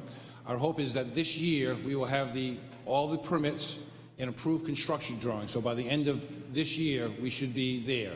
And with that being said, the caveat would be, okay, maybe extends a little to 2020. So we should be ready for construction 2020, or it could extend to 2021. So that's my little fudge factor is right there. We should be done this year, maybe into 2020 with the engineering permitting. Construction could start 2020, definitely by 2021. Okay, thank you. Then when construction is completed, is it correct to assume that the state will still monitor what's going on there? Yes, we have a groundwater discharge permit, so we're responsible for taking all the testing, but we have to report to the state like we do in all our groundwater discharge facilities and the wastewater facilities. So they'll be forever there and watching us, making sure we do meet state and federal requirements. Okay, and then a related question. When we started all this some time ago, before the e-snow and whatever else we tried to do, it was with, as I understood, a goal to rest the spray fields, if not close the spray fields. But I think, are they running at 40%? Great, that's exactly what they're at 40% capacity now, and we discharge at a lower rate. So we kept 40% of the surface area we've kept in operation, and we can spray within our permits. We're doing about 30 million gallons a year there. The rest has been going through the RIB site. Going forward, our hope is that we will shut those spray areas off and keep them in reserve. Therefore, right now, we're looking at a certain capacity that we think is going to serve the town for the next 20 years. But who knows what happens 20 years from now, whether we grow some more or whether we need more wastewater. We are going to keep those lands in reserve so they could be used at a later date if necessary. Okay, thank you. Any further discussion on Article 16? On Articles 11 through 16? Is there a second to that? All right, all those in favor of restricting reconsideration of Articles 11 through 16, please say aye. Aye. All those opposed? All right, we will not discuss Articles 11 through 16 this evening. Moving on to Article 17. To see if the town will vote to raise and appropriate the sum of $40,000 for the purpose of continuing to conduct a feasibility study on design options to best accommodate both the current Living Museum collection and additions to it by improving and or expanding the existing historic museum building. Continuing work toward final design and construction will include a survey, utility relocation, construction grade drawings, bid package and bidding assistance, engineering and permitting to prepare the project for construction. Said funds will be withdrawn from the 2018 Living Museum Trust Fund, previously established from a gift to the Living Museum from the Betty Jane Schroth Revocable Trust in the amount of $118,463.01. There's no tax impact regarding this article. It's been unanimously recommended by the Selectmen. The Budget Committee recommended on a vote of 6-1. And Brad, I understand you're going to address this one. Yes, thank you. The Living Museum has a unique opportunity to receive a gift of over 200 North American mammals in museum quality condition. This gift is conditional upon providing museum standards for temperature, light, and moisture control, which a museum doesn't currently provide. The current feasibility study underway is being funded by a grant, which covers 2/3 of the cost, and the town 1/3 of the cost, with the total cost of that being $75,000 from last year. This phase will allow the town to proceed from the feasibility study to development developing construction documents, bid documents, and budget documents. Again, this article will be funded from the Libby Museum Trust Fund, previously established from a gift from the Betty Jane Trove Revocable Trust. I'd like to ask the voters to support this article, and then I'll turn it over to Jim Pinio for further explanation. Good evening, James Pinio. Thank you, Brad. The Libby Museum is, as you can see, the oldest natural history museum in the Northeast. The facility sees about 3,000 plus visitors a year through its summer programs. The construction of the building was in, I believe it was 1912, and the construction is actually detrimental to the collections in the facility right now. So some of the things that we're working on through this study is, the current study is looking at mitigation remedies to try and resolve the hazards to the displays. Moving forward, as Brad said, we've got a very good opportunity in front of us to have a collection donated, but we have got to continue the work. Right now, we're in phase 1, which is evaluating different options. That process is ongoing, and the goal moving forward is to move into phase 2, and that's what this part of the warrant article reflects. We will try to answer any questions that you may have. Any comments, discussion? Seamus. How much money does the Libby Museum receive in taxpayer funding versus admissions and charitable donations? That's a question that would have to go in front of the director. I don't have that information in front of me, but I can reach out to her and get that and provide it to you. Okay, it would just be nice to see how much voluntary public support the museum has versus taxpayer support. I looked in last year's town report, and it's not broken out separately. So I mean, there's a line for cultural and other, but I'm not sure if that's the Libby or something else. I guess my concern is, you know, if the Libby's a white elephant, do we really want to create a bigger and hungrier white elephant? Or if it's close to self-sustaining, then this is fantastic. That's a great question, and I think one of the things that we're working on, these feasibility studies will answer some of those questions going forward. Would you concur with that, Brad? Yeah, and I can answer a little bit of that question. There is a group called Friends of Libby Museum that raises funds that provide the funding for the programs that are run up there at the museum that the director runs there. So that doesn't come out of the tax money at all. It's I think it's somewhere around the $12,000 to $15,000 per year that they contribute to operate those programs for the kids and the events that they have up there. That's kind of just part of the question, answer anyway for your question. Any further comments or discussion? I can just contribute that the income that the Libby received that was not tax funded this year was $3,435. So I'm assuming that's from entrance fees. And their budget this year from tax funding is their proposed budget is $43,851. Any further comments, discussion? Seeing none, we'll move on to some of the capital reserves. Article 18, to see if the town will vote to raise and appropriate the sum of $186,000 to be added to the existing fire trucks and apparatus replacement capital reserve fund to be under the custody of the trustees of the trust funds. The selectmen have been designated agents to expend this capital reserve account. The estimated tax rate impact for 2019 is 9.4 cents per $1,000 of assessed valuation. It's unanimously recommended by the Budget Committee and the selectmen. And Dave Bowers, you're going to start us off on this one? This is part of our program where we pay in a little bit every year, so when we have something expensive to replace, like a hook and ladder truck or a fire engine, it doesn't come to us all at once, and the visuals explain this. Any comments, questions? Chief, do you have a, there you go. Tom Zadi. Thank you. Tom Zadi, Deputy Chief of Fire Rescue. Mr. Bauer summed it up quite nicely, actually, and I'd like to kind of tie that into a phrase that came up earlier, and I think the electric department presentation, which was reliable life cycle. What we're talking about here in general is replacing our big ticket apparatus as it reaches the end of its reliable life cycle. Not unlike what we do with perhaps our personal vehicles after a certain number of years and or miles and rough roads, it's time to move on. It also allows us to maintain as much as possible the latest technology and fire apparatus and safety features and so forth for our personnel and the residents and taxpayers of Wolfeboro.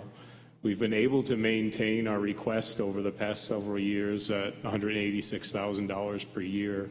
What we do is each year we reevaluate where we are in the program, what our needs are as time goes by and needs evolve, and make some changes to the program if we need to.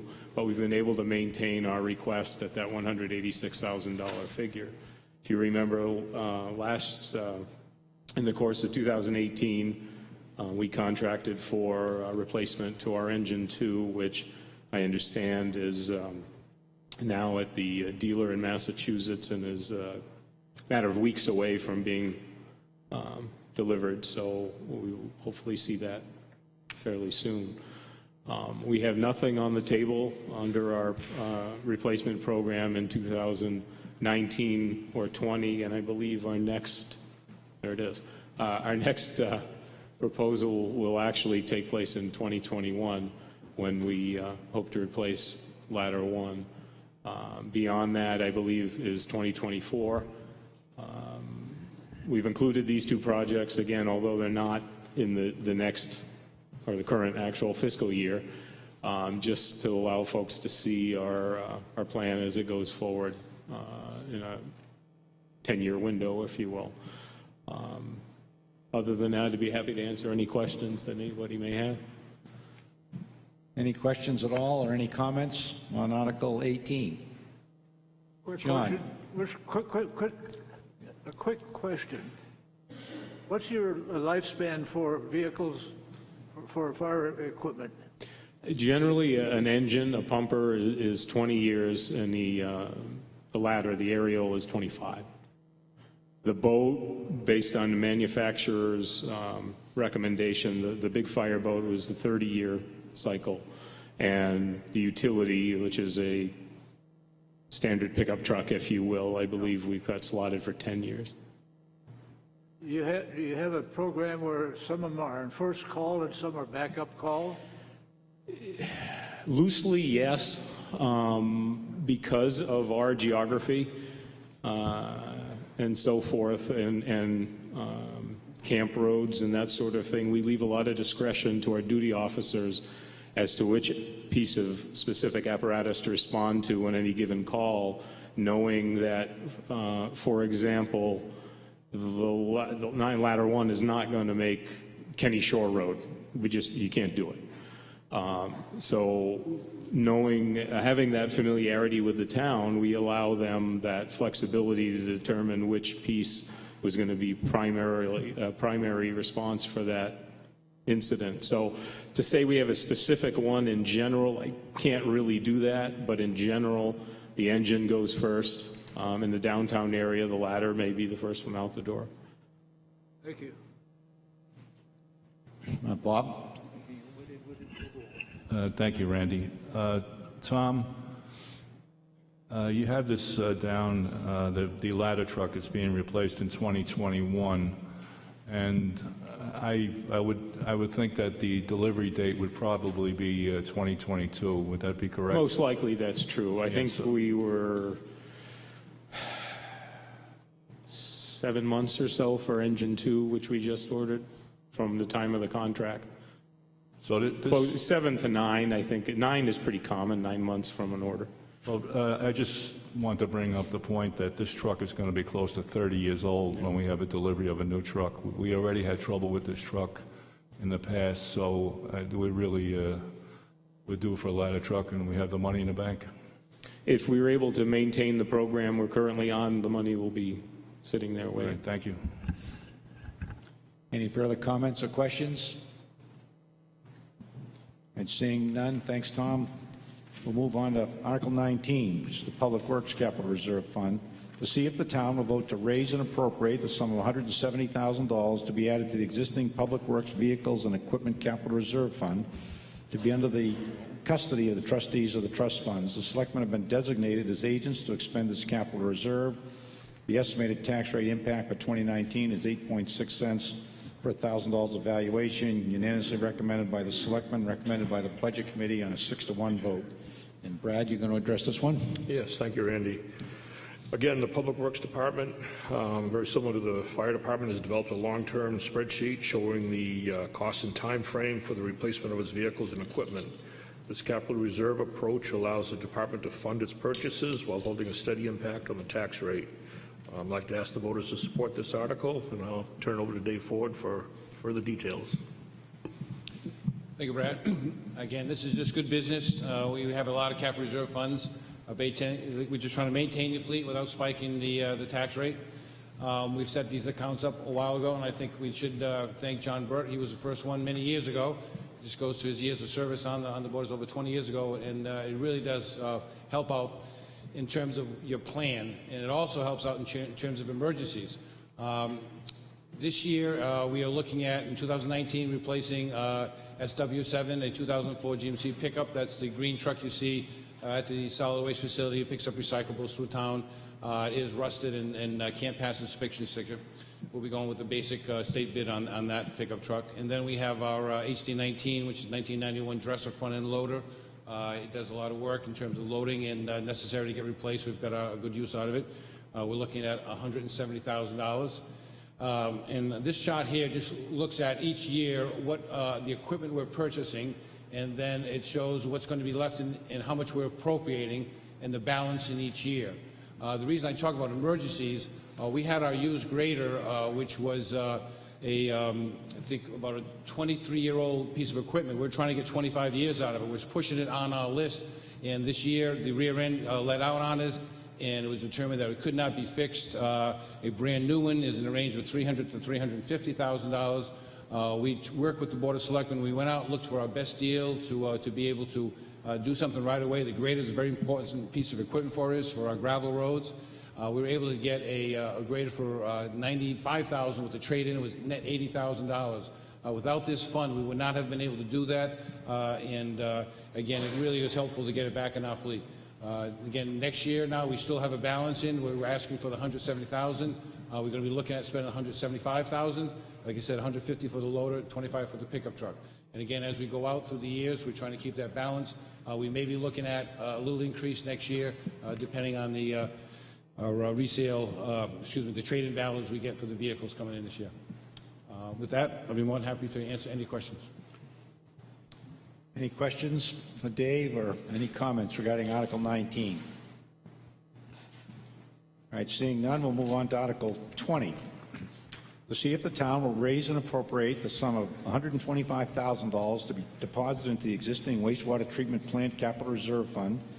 Under the custody of the trustees of the trust funds, the Board of Selectmen have been designated as agents to expend this capital reserve fund. The estimated tax rate impact for the 2019 year is 6.3 cents per $1,000 assessed valuation, unanimously recommended by the Selectmen and recommended by the Budget Committee on a vote of 6-1. And Linda, you're going to address this? Yes. Article 20 is seeking to add $125,000 to the existing wastewater treatment plant capital reserve fund, which was established in 2014 to make needed repairs and improvements to the plant. In 2015, the New Hampshire Water Pollution Control Association awarded Wolfeboro the Wastewater Treatment Plant of the Year in recognition of excellence in their profession. I'd ask you to support this warrant article, and with that, I'll turn it over to Dave Ford. Thank you. Again, our treatment plant was built back in the early 70s with the good old days when we had 75% federal money, 25% state money, and the town only had to put in 5%. That plant ran for many years and had a lot of problems. In the early 2010, we did an upgrade of $780,000, and we did get some grant money on that. That was when we had the stimulus package. We did some other upgrades in 2012, and the system is running excellent. In fact, we give kudos to our contract operator, Woodard & Curran, for winning the award, again, for a small plant. We also were recognized in the EPA Journal for low-cost nutrient removal. So all that said and done, we're doing great. However, it's still a 40-year-old building, and it is falling apart, and we need to do work. So we set up an inventory and looked at the critical conditions, prioritized them, and set up for an 8-year plan over $1 million, $125,000 a year. Within that, we had to juggle a little bit. Again, this does give us the flexibility, like we said before, when you have emergencies. But in this situation here, money was available for emergency generators, and through the Homeland Security, we were able to secure an $80,000 grant because we had matching money in 2015. So each year we're working on different things. We have a long-term plan here, and what I'd like to point out again, we also can work. We had a problem. We had an insurance check for one of our buildings. We were looking at replacing it. Mother Nature got ahead of us. Snow collapsed the roof, and we got a $50,000 check. That money goes back into that capital reserve fund and back into that building. This year, we were doing electrical upgrades, and we were able to get a grant for energy conservation measures of $22,000. So that money is going to go back in that pool, help to decrease or help fund the upgrades. In 2019, we'll be finishing projects we started this year, which are under contract already, and then we're going to be doing an upgrade to our electrical wiring system. Those wires are 40 years old, and with the current going through them, they need to get replaced, and certain other components of the electrical system. And we're also working on effluent pump upgrades. We had put those off because we had some other issues we had to take care of. So again, this plan is in its 6th year. It's been very successful, and again, we hope the voters do support that. Any questions or comments regarding Article 20? All right, seeing none, move on to Article 21.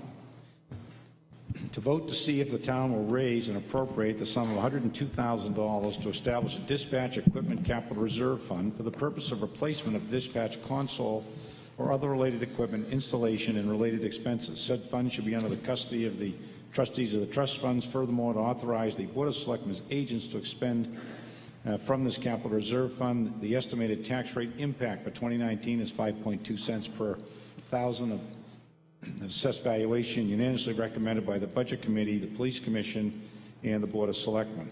And Paul, you're going to address this? Thank you, Mr. Moderator. Do you want to make a cleanup motion on this one as well? Sure. So the same housekeeping motion that we did a couple of articles back, those first two words, to vote, should be moved to after the word will, so that sentence should read, to see if the town will vote to raise. Is there a second on that? Second. All those in favor of that housekeeping amendment, please say aye. Aye. All those opposed? Any further discussion on Article Thanks, Mr. 21 Moderator. as amended? I hope you all will consider this capital reserve fund. Each year, somewhere in the order of 50,000 calls are made to our police and fire dispatch center for service, for help, a crash. We have an antiquated piece of equipment. The chief will discuss briefly with you what we need to do to set aside some funds to replace that piece of equipment. So with that, I'll turn it over to Chief Rondo. Thank you, sir. So the bottom line on this is Selectman O'Brien summed it up quite nicely. The piece of equipment we have right now is about 15 years old. It's our dispatch console. It's really a bank of computers that we use to communicate, send out tones, talk to our municipal, county, state, and federal partners. It provides a common operating picture to not just the fire department during times of crisis or EMS, but also the police department. It is Wolfeboro Central Dispatch, so it dispatches for more than just police and fire. It dispatches for public works and a electric department, so forth and so on. It answers alarms that come in from various locations, including water treatment plant and sewer plant and so forth. So it actually does a lot. And more importantly, in a crisis or an emergency, something like an ice storm, for example, the central dispatch is really the nerve center of how the town responds to various emergencies and crises throughout town, or multiple emergencies and crises throughout town. Piece of equipment right now is about 15 years old. During the last maintenance and assessment, we were told that we're probably only going to get about another 5 years, and that was in 2017. This year we're asking for approximately $104,000 to be set aside into a capital reserve account that will help us do a couple of things. First will be to help defray the cost should this piece of equipment fail, and then we can go ahead and look to a bond or purchase a replacement. But secondly, to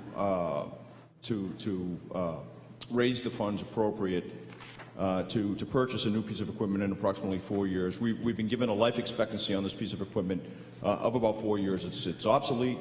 They no longer make repair parts. The software is outdated. And I'll entertain any questions from the public at this point. Any questions for the Chief Rondo?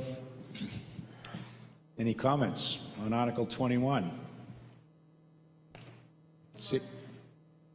Seeing none, Pat's got a motion. Make a motion to restrict consideration of Articles 17 to 1. So it's been moved to restrict reconsideration of Articles 17 through 21. All those in favor say aye. Aye. All those opposed? All right, we will not reconsider today 11 through 21 now. We will move on to Article 22.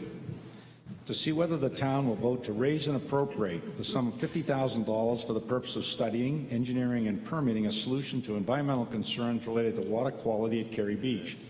This should be a non-lapsing warrant article and will not lapse until the project is complete or until December 31, 2024, whichever occurs first. The estimated tax rate impact is 2.5 cents per thousand of assessed valuation, unanimously recommended by the Board of Selectmen. Budget Committee recommends this on a vote of 6-1. And Paul, you're going to start us off on this one? Thank you, Mr. Moderator. I strongly recommend that you consider approving this. We've had beach closures in our town, and particularly we've had beach closures at Cary Beach for E. coli and at the end of our summer season for cyanobacteria. I'll let Mr. Ford update all of us on the implications of that from a health point of view. It's something we should get our heads around, pay attention to, and I'll turn it over to you, Dave. Thank you. I'd like to point your attention to a number. See that number right there? 97. This is the 97th slide tonight. You guys are still with me? 9 o'clock, 2 hours. But this is the most important one. Do you know what that is right there? That is a picture. And sometimes a picture's worth 1,000 words. That's a picture that was collected, a sample, right after the August and the outbreak. We're now going to play so this is a video now, which maybe will give you a little bit more impact.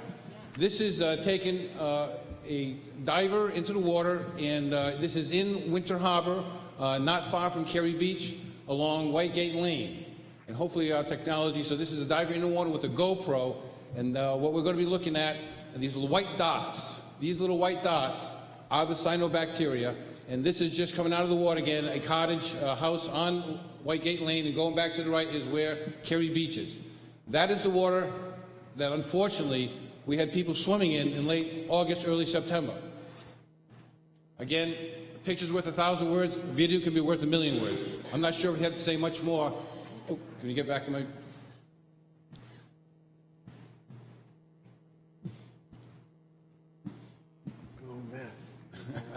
Hopefully the video is going to come back. So the problem we're having here is the issue of stormwater pollution, which has created... Are we back on? Okay. And we're... this body of water, Winter Harbor, has been under threat for many years. We have been laxed. I would say, as your public works official, my first interest and importance is clean drinking water. Everyone's going to have clean drinking water. We really focus on that. We have a fantastic plant Our water system is in good shape. Our wastewater, same thing. We make sure we properly treat it and dispose it. Our roads, we make sure they're safe to drive on. But when the storm water comes, it was always our goal to get it into the lake as quick as possible without any treatment. That's been our long-term policies that are really coming to roost for us. A lot of communities down south have seen impaired waters. We thought we were above that. We're not. We have some serious problems. This is a picture of Cary Beach, one of the greatest spots in the town. Again, we have 3 public beaches that are free, that from people that come from our summer, we use these. Unfortunately, many people don't come on a rainy day. This is in the fall, and what we can see here is runoff from the parking lot from back here is coming along, creating gullies and washing sediment right down into the lake. Our winter harbor watershed, which is outlined here, coming from the outfall of Mirror Lake all along here, you can see it is a unique body of water. Our prevailing winds are this way, and the water is trapped, pushed up against the White Gate Lane is in this area here. Cary Beach is right down here. So we don't have any flushing activity. We're Wolfeboro Harbor, we have all the watershed of Lake Wentworth flushing out Wolfeboro Harbor. Here, we don't have any flushing activity, while in the middle we have some deep spots, and the water may be considered nice there, but along these edges we have very shallow water. And what we have is the subdivisions from above, Port Wetland, above White Gate Lane, which would be the Partridge Drive. Over years, these paper subdivisions, quarter-acre, half-acre subdivisions, have built out. Everyone builds a porch, builds an additional driveway, another garage. The increased runoff is creating erosion forces that is bringing sediment into Winter Harbor, which creates an environment for these nasty little bacteria. Again, the problem is surface runoff, sediment pollutes to the lake. Road drainage is a big part of that, which is why the selectmen decided at one point we were going to have one big warrant article with all these articles on it, but they said really road is part of the problem, and we do take care of drainage in that warrant article, so it seemed to make sense to put that money there specifically to take care of it. That's a corrective action, that something's going to get done right away by mitigating runoff. Cyanobacteria outbreak, that's a huge thing, and even today I just received a newsletter from New Hampshire DES, right in the headlines. This past year, the state had 34 reports of blooms, cyanobacteria blooms in New Hampshire. That's a big health concern. Again, the thing about cyanobacteria, without getting too technical, there's a lot of different forms. And the bacteria themselves, when they die, they release a toxin. And so you don't know how toxic those bacteria are until you take them into a lab, kill them, and then test for the toxins. We were lucky to have Warren Muir, who lives on White Gate Lane, who is a retired scientist who helped us out, who's able to identify, was able to take samples and bring them to the state lab. It took us 2 or 3 months before we got results. This particular case, those bacteria, when they died, the toxins were not very toxic, so that was the good news. However, we don't know that's going to be the case in the future.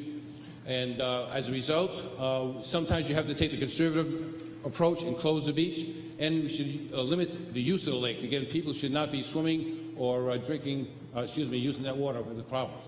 The other thing the Board of Selectmen did, they formed a committee, the Cyanobacteria Committee, and we had a mission statement. We just voted on this just yesterday, and we thought it was important enough to show you that we are taking this seriously, the Board of Selectmen, not only through the warrant articles, which we have 3 tonight, but also through the ad hoc committee, in which this mission statement really, we try to nail down what we're going to be doing. We're going to be assessing the problem, looking at the water quality of all town waters, assessing the risk of cyanobacteria blooms, and identifying the potential means to mitigate and respond to such risk.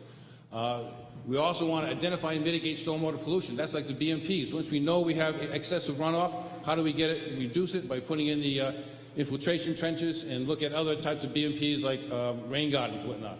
And then informing. We really think it's necessary to make sure that everyone in the watershed knows that they're part of the problem and they can be part of the solution. If your yard drains somewhere and you're just not understanding what you're doing, you have an impact on the water quality. The closer you are to a stream or a wetland that goes into the lake, the more chance that you could be polluting that, whether you're using fertilizer for your grass or whether you're discharging your leaves in a wetland area. So there's a lot of things that we feel very important to get out to the public and get a message out there, not just once, but continuous messages into different audiences, whether it's people who live right on the lake or people who live back in the watershed, making sure we get the message out there that this is critical. And also, finally, we want to create a protocol. We felt that we want to make sure we're ready in case this happens again, and unfortunately it will happen again until we get ahead of this problem. And we want to make sure that if we make a mistake, we want to make sure it's done on the conservative side so that we warn people ahead of time. They know that if there is a risk to swim in the water, or if they're using the water, that they're aware of what's coming with it. So this is very important. And in fact, this, the Cyanobacteria Committee, we will be getting information out. If anyone is interested in that, we'll be forming subcommittees, and we'll be looking for people to help us with regards to those assessing issues, education, and finding BMTs. The cost for this particular warrant article, we did have the early one on roads, which is at $50,000, and you are right, Suzanne, that we originally wasn't going to be there, but we decided the $50,000 should go to roads, because if we're building roads, part of building roads is now should be doing treatment of the runoff that goes with the roads. So I think that was an excellent idea by the selectmen. I think hopefully we'll continue with that. So whenever we build new roads, we put in new drainage, we'll always be thinking treatment. How do we treat the stormwater? How do we mitigate erosion and sediment getting into our lakes? But this particular study, we're looking at $50,000, and we are looking at the Kerry Beach parking lot specifically. Right now, we know we have a significant problem there. It's heavily used during the summer months, and then once a year we have a huge, the triathlon, the Grand Man Triathlon, which we have over 300 athletes and probably 1,000 visitors to the area, and all we have is a little sad little bathroom with a leach field that's probably not what we need. So this study this year is going to be looking at the surface runoff and how do we mitigate that in terms of a gravel parking lot or some type of best management practice which will stop the erosion from going in. We're also going to look at the septic system and whether or not we should be upgrading the septic system or whether or not should we put a pump station and look at, if we go back to, if we have our map here, if we go back to our, right now, our sewer system comes down Sewell Road, so Sewell Road is mostly protected, but we do not have in the Cary, that's all on septic systems. So we're going to look at the issue of septic systems, which does create some threat to the lake in terms of nitrogen, but really phosphorus is usually taken up by septic systems. So we think the biggest problem really is stormwater. So we're focusing on stormwater, but we do want to look at septic in the area and figure out whether or not we could do a solution like a regional septic system, or whether we would put a pump station down here and pump it up to North Main Street into our municipal system. So this $50,000 study, go back, is intended to lay out specific projects to do improvements next year. So we're looking at construction in 2020. And with that, I'll take any questions. Yes. Any questions or comments on Article 22? I have a comment, sir. Sure. I've seldom been at a church where they so much preaching. That's one comment.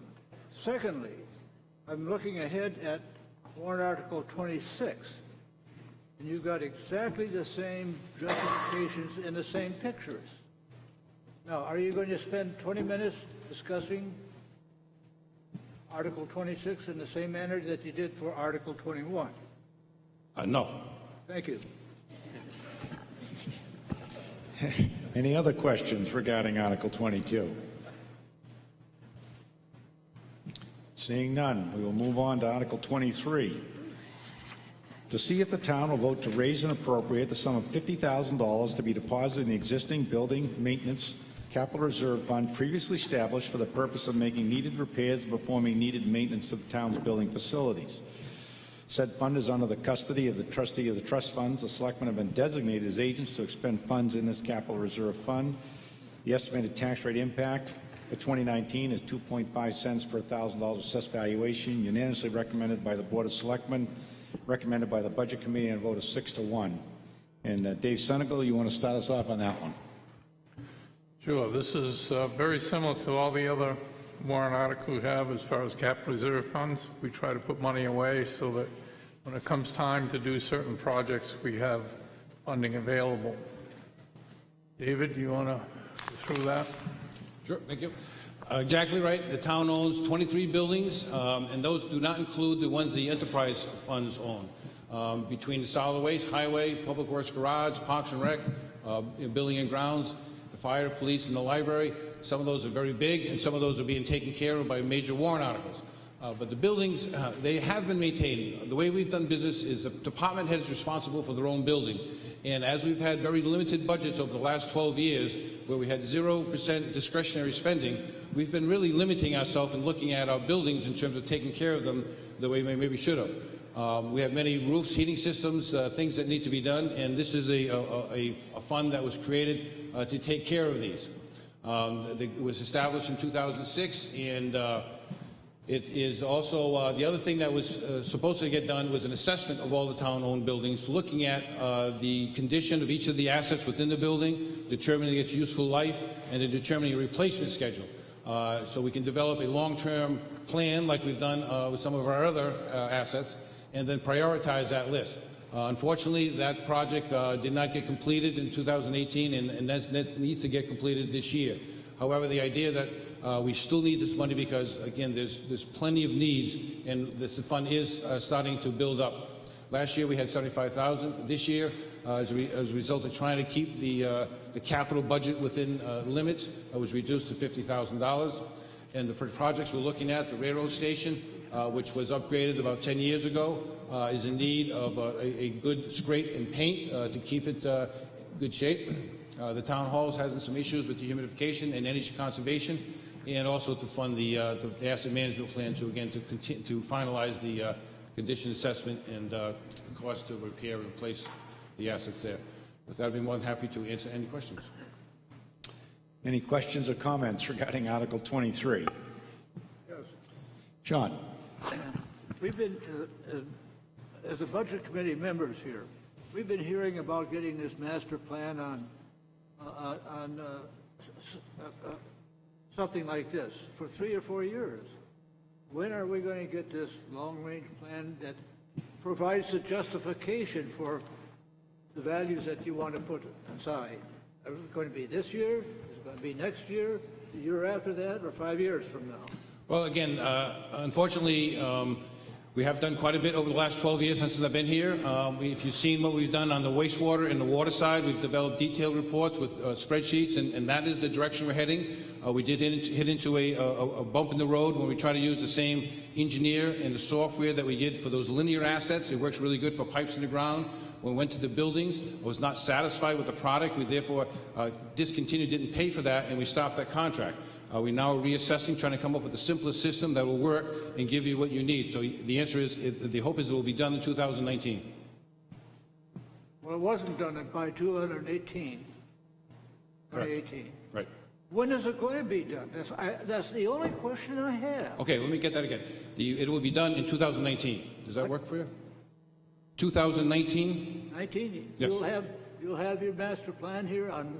We will have a building asset management plan, and it will be inventory of the buildings, and it will be listing all the critical assets and the repair replacement strategy. Okay, thank you. That's all I wanted to know.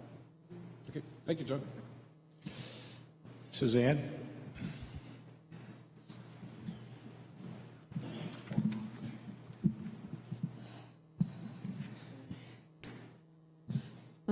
We do have a capital reserve account set up for building maintenance. By the way, when you send your town report out for bid, I don't know if you've done it or accepted it, but boy, you cannot read some of these pages. To save a buck, to not make a second page and do larger print, be much appreciated.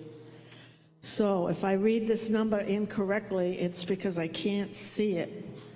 But I believe that in 2017, from the capital reserve account, we withdrew $53,129. Can anyone tell me what that was for? Yep, that was in 17. We had emergency repairs to the dockside restaurant. We got in there to replace the floors, and we realized the floors had to be all redone. So we had some expenses there, and we also had to buy some equipment. The stuff that goes with the lease is we own the refrigerator units and freezers, so we had to replace some equipment. So I believe that was there. And we might have had also an expense for the town hall. We had an emergency. Sewer line. Oh, the sewer line repair, yeah. So that was. Okay, we have a balance as of 2017 of $28,400 in that account. we have a balance for the community center of $81,772,000. We have a small balance of $162 for the town hall. I was going to make an amendment to reduce the 50 to 25, but I saw that we withdrew 50,000, so I won't do that. But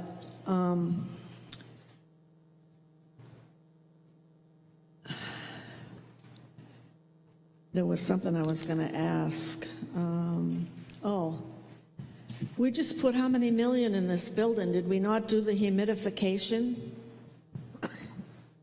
What did we not do, or what are we doing that we didn't do for town hall dehumidification, energy conservation with, I had that number here, whatever we spent for millions to do this building? The dehumidification, we have small units down in the basement, and we want to put in a larger commercial dehumidifier.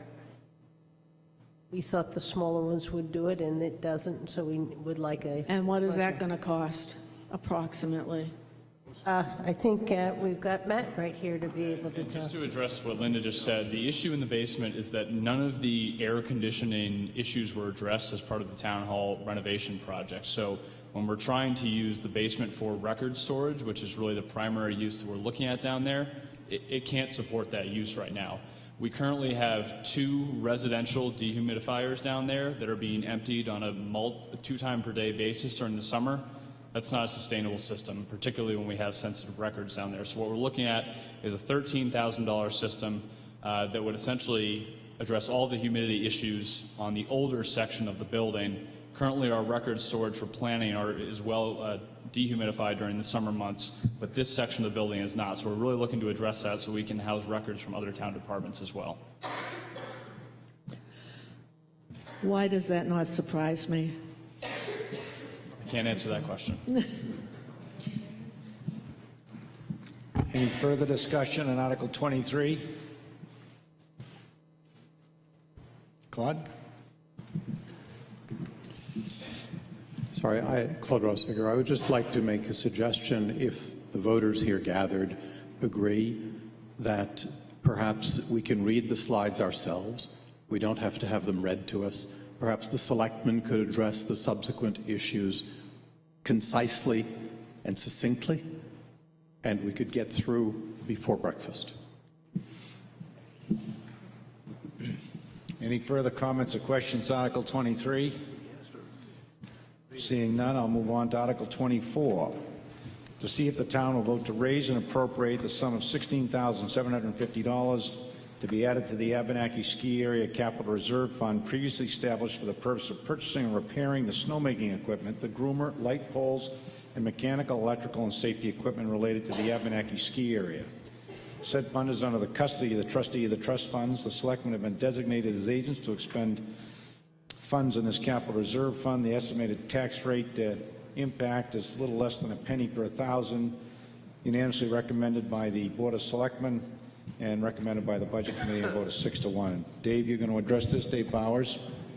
The Abenaki ski area is one of our great town magnets and assets. We have many improvements. The ski lodge is now used not only for watching skiers, but for many different events. The Pop Whalen rink. This particular reserve article has to do with snowmaking and with the ski areas, but just upgrading the large, I think the oldest ski area continuously operating in New England, and it's been the subject of a number of awards and magazine articles.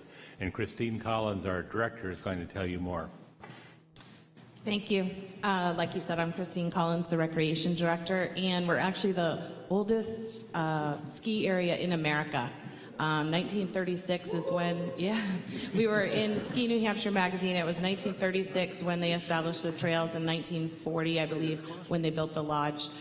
So this Capital Reserve was established in 2013, and we've been utilizing it for our snowmaking and our groomer, just repairs that we have that are not necessarily in our budget, but that are needed to keep our hill running. And this is our 83rd season, and like he said, we got a new lodge, so if you haven't been out there, we've definitely been utilizing that area year-round we've had weddings, baby showers, all kinds of stuff, so it is a great asset to our community, so if you have not been out there, you definitely should, and please help support this. Thank you. Any questions regarding Article 24? Suzanne?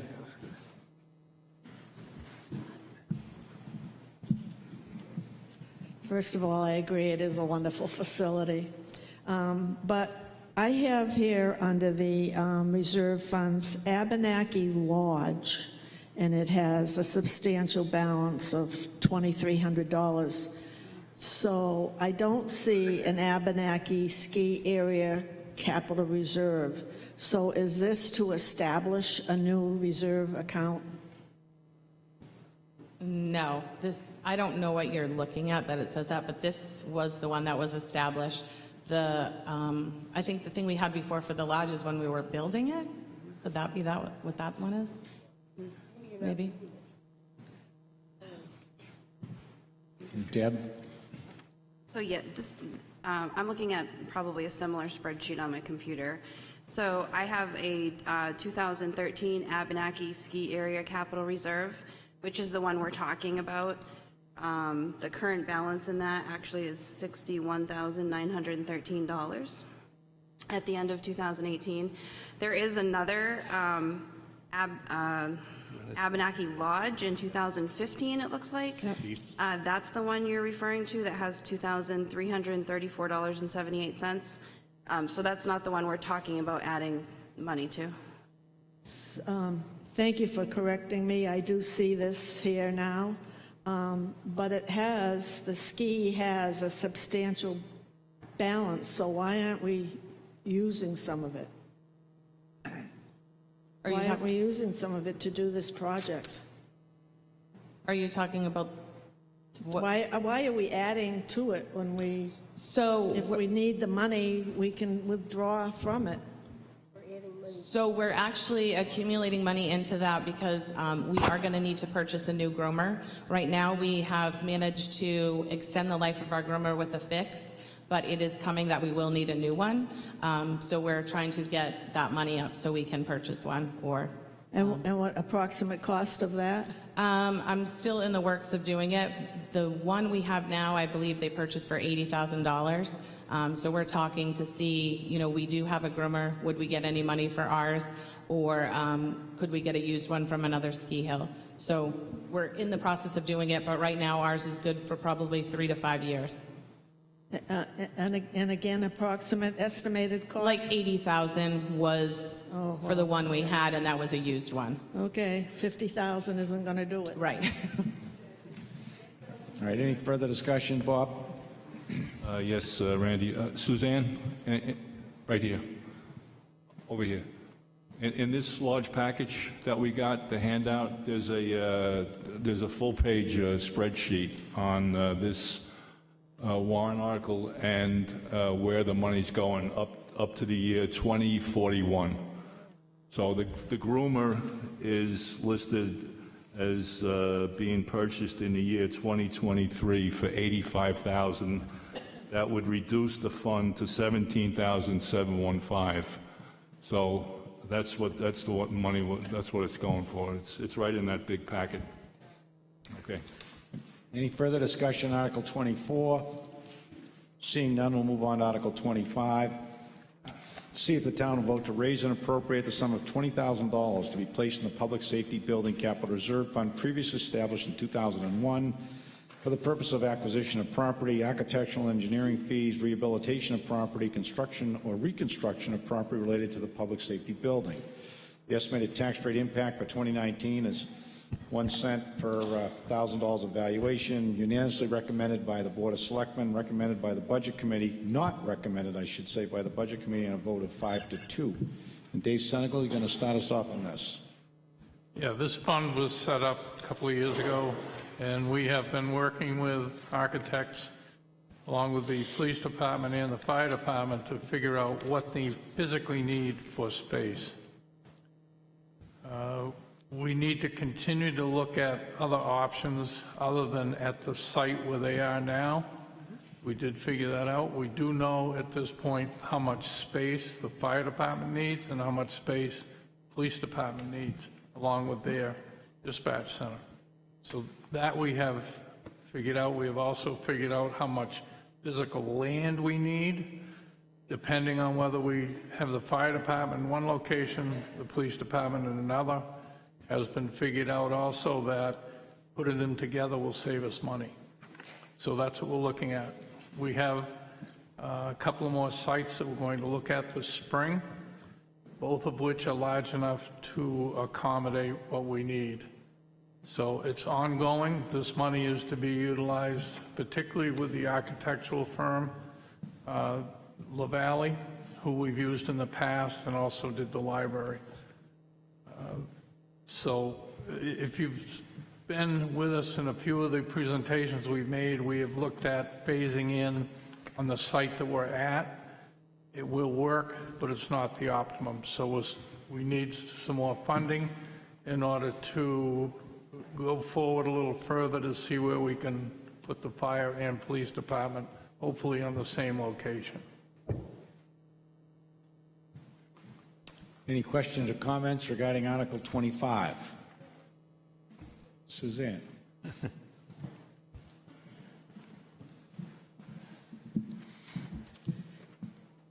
Can we have some information as to why the Budget Committee voted not to recommend?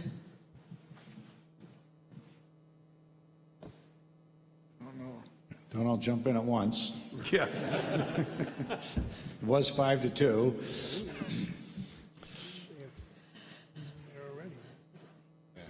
That's okay.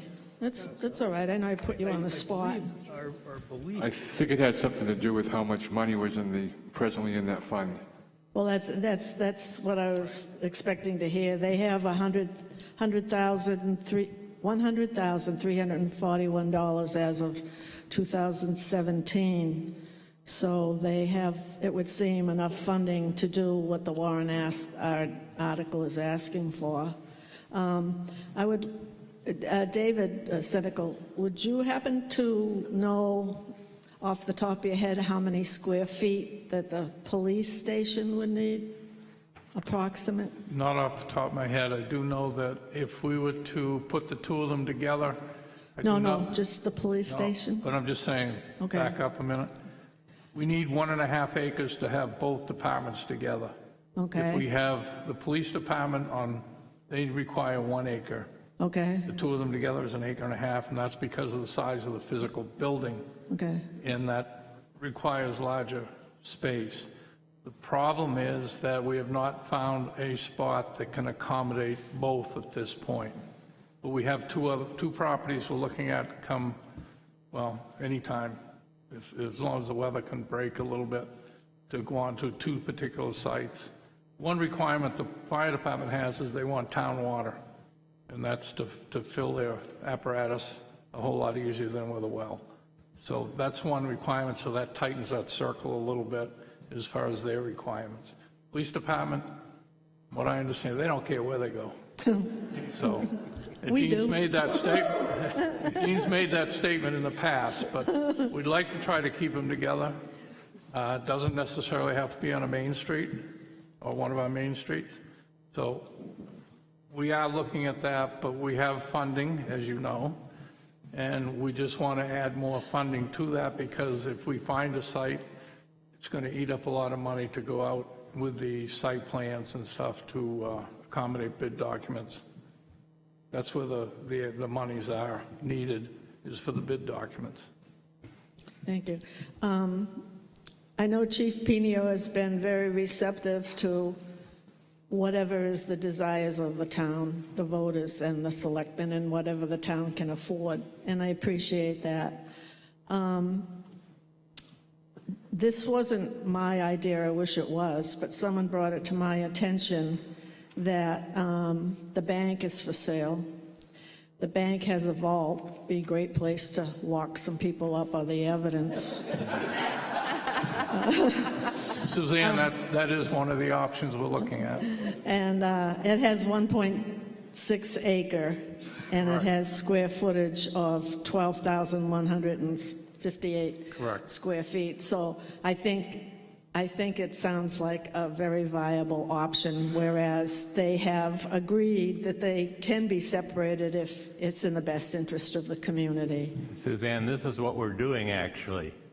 Well, fine, maybe you should have just told us and I wouldn't have wasted your We time. can't tell you if we're going to look at a property and might want to negotiate it. Some of this stuff is slightly confidential until we decide what we want to do. Was confidential. Bingo. If I may, Suzanne, just to clarify a couple items regarding the Capital Reserve Fund. That number is not accurate to date. The reason for that is I believe this year we spent about $60,000 on the feasibility study, the space needs assessment, which Dave Senecal spoke to. Going forward this year to evaluate the remainder of those sites, we have an estimate with La Valley of $40,000 to continue the project. So that's why we're at the number we are right now. Only one time per article, Suzanne. Just a question. So what is the balance in that reserve account? Okay, I can speak to that. We ended 2018 with $23,442.79. That's what's available. Thank you.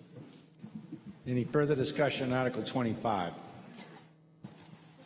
Seeing none, we'll move on to Article 26. To see if the town will vote to raise and appropriate the sum of $50,000 for the purpose of providing matching funds for New Hampshire Department of Environmental Services Section 319 Watershed Assistant Grants for Winter Harbor, a Section 319 grant for Lake Wentworth Watershed, for watershed education and water quality testing. The impact rate is 2.5 cents per $1,000 of assessed valuation, unanimously recommended by the Board of Selectmen and Budget Committee. And Linda, you're going to start us off on this one. Is seeking to address the water quality issues in the town's lakes, ponds, and streams. In Winter Harbor, an outbreak of cyanobacteria happened over the Labor Day weekend 2018. This cyanobacteria outbreak brought to the forefront the town's need to address water quality, so the Board of Selectmen established the Cyanobacteria Subcommittee. Warrant Article 26 will provide some funds to start addressing the water quality issues. I ask for your support on this warrant article. This is one of the key articles to do something about water quality. And with that, I'll turn it over to Dave Ford, Who promised to be short in response to John Burt's question on Article 22. Yes. So the problem is picture worth 1,000 words. That's the cyanobacteria. That's our problem. That's the area. We'll pass that. Everyone knows what Winter Harbor is. We talked about the need, the problem with the surface water, and these are critical resources. And why it's so important, the tax value that we're talking about is millions and millions of dollars. We need to keep our waters clean. Our solution, we talked about installing BMPs in our watershed. That was the warrant article with regards to roads. This one here, we're looking at funding a watershed management plan that has been started. The town of Tuftonboro is working with the Lake Winnipesaukee Association. We're going to jump in on that and give out some money so we can do more detailed analysis. You need to have a watershed management plan so that you can apply for 319 grants. We've also, again, formed the committee, and we've talked about the committee. Again, our action plan this year, I'll get right to the sampling. So we're going to be looking at $15,000 going for the Winter Harbor Watershed Management Plan.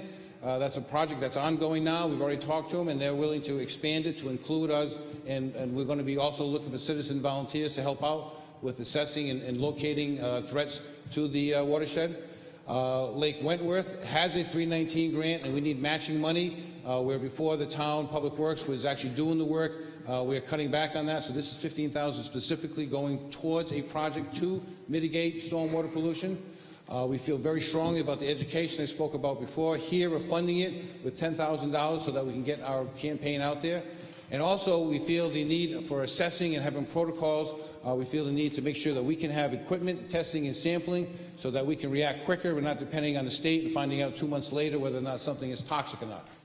And again, I'm sorry for preaching, but I think it's very, very important. I think we all realize that our community is very special. It's special because of our water resources. And I think I did want to take a moment to say, I'm sorry if I seemed like I was preaching, but we're trying to educate the voters so they all know what they're voting on. And we appreciate your support on this important article. We'll be more than happy to answer any questions. Any questions or discussions on Article 26?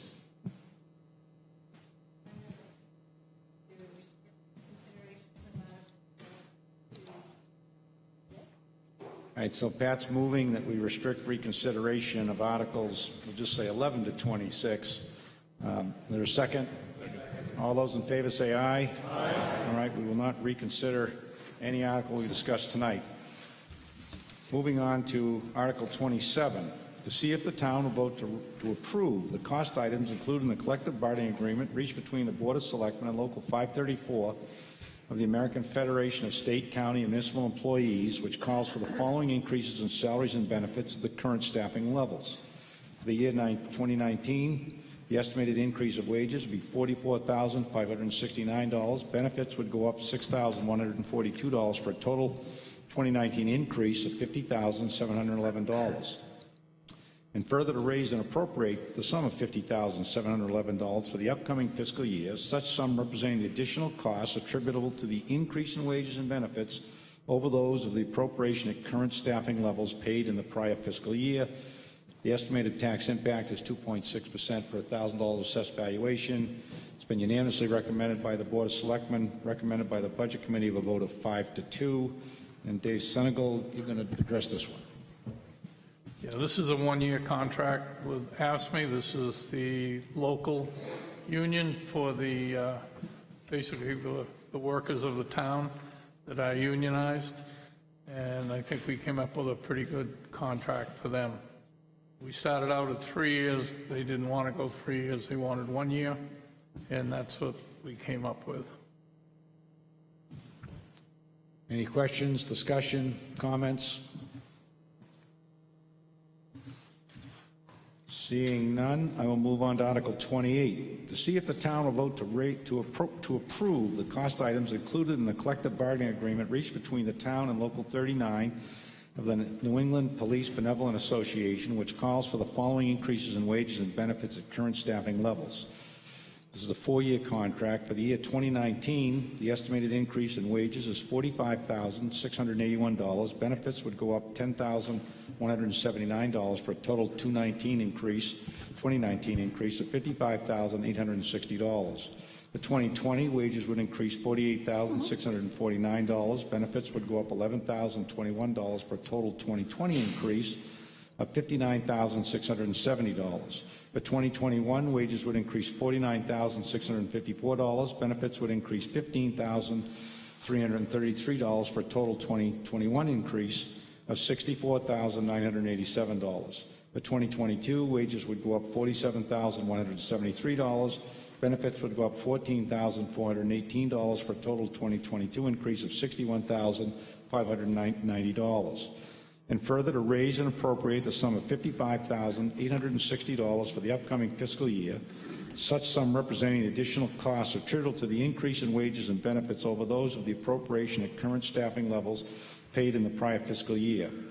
The estimated tax rate impact for 2019 would be 2.8 cents per thousand of assessed valuation, unanimously recommended by the Selectmen, the Police Commission, and recommended by the Budget Committee of a vote of 4-3.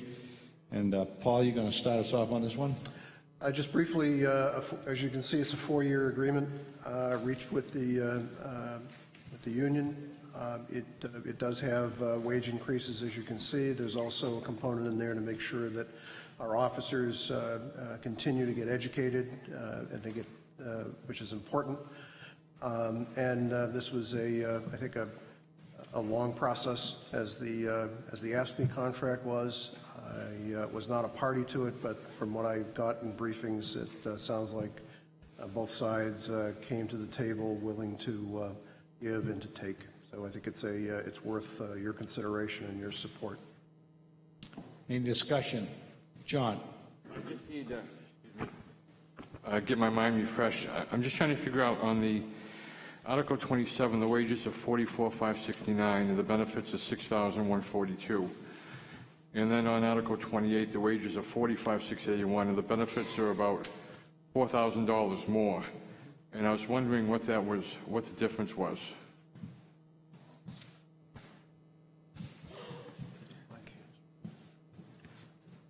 Yeah, I believe that can be attributed to the New Hampshire retirement rates. They're higher for the police department as opposed to the town employees. Okay, so that's the Group 2 compared to the Group 1? Yeah. Okay, thank you. Any further questions or comments? Seeing none, we will move on to Article 29, the Special Detail Fund, to see if the town will vote to raise and appropriate the sum of $52,721, which represents a portion of the accumulated revenue in the Special Detail Revolving Fund created by Article 23 back in 2006, which has been allowed to accumulate from special details in prior years. Said appropriation will be used to purchase a replacement cruiser and to allow the Board of Selectmen to dispose of the existing cruiser by sale or trade-in, whichever is in the best interest of the town. This has no tax impact, unanimously recommended by the Selectmen, Police Commission, and Budget Committee. And Paul, you're going to address this one as well? Thank you, Mr. Moderator. In 2018, Wolfeboro Police Department had 2 vehicles become physically unsafe, couldn't be driven. There is a revolving account which was established. It has funds in it. That revolving account can't be touched unless you give us the okay to do that. The police department has gotten a quote to replace one of those 2 vehicles with the funds that are in the revolving account. And as you will hear, this has no impact on your taxes since the money is already in a savings account. And I'll then turn it over to the chief for any other color commentary. Thank you very much. The selectman summed it up quite nicely. I'll address any questions you have at this time. Any questions for the chief? Zero impact on the tax base. Waiver the gasto, zero impact. I have a quick question, sir. You got 2 junkers out there I can see from my rear window. When are you going to get rid of them? Very simple. You can't see them from your window, John. I moved them. It must have been in the last 2 days. Article 30, to see if the town will authorize the Wolfeboro Public Library Board of Trustees to expend the funding representing a gift to the library from the Betty Jane Schroth Revocable Trust in the amount of $118,463.01, which was received in 2018. This has no tax impact, unanimously recommended by the Selectmen and the Budget Committee. And Dave Bowers, you're going to address this one?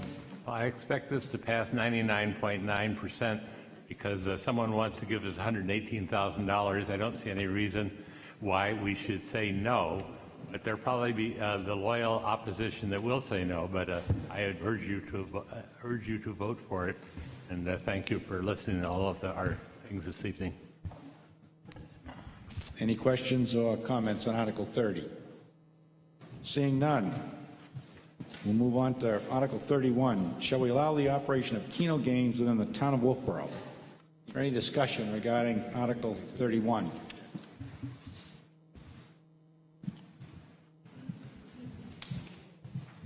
Seeing none, I'll move on to the last article, Article 32, to see whether the town will vote to adopt the provisions of RSA 7228B, the All Veterans Tax Credit.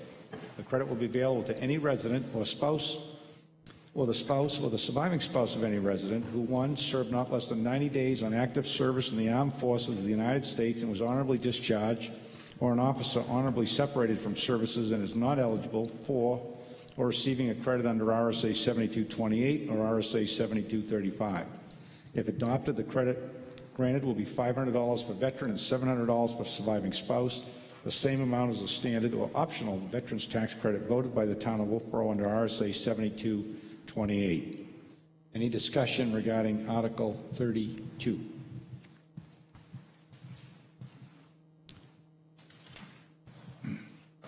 Seeing none, is there any new business?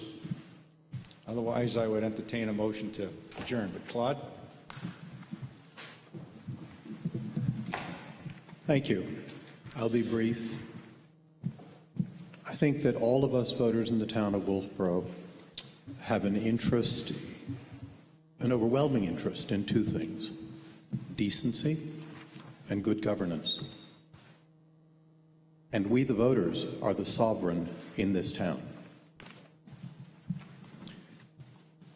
There have been some events over the last 2 months that are of concern. And I think they have been little explained. And I would like to propose a resolution. I'm well aware that it's not non-binding.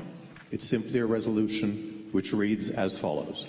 Resolved, that the Board of Selectmen be called upon to make transparent the events of December and January that led to their peremptory action regarding the office of the town manager and related events, and to explain clearly to the voters their considerations and purpose in taking this action by or before March 1st.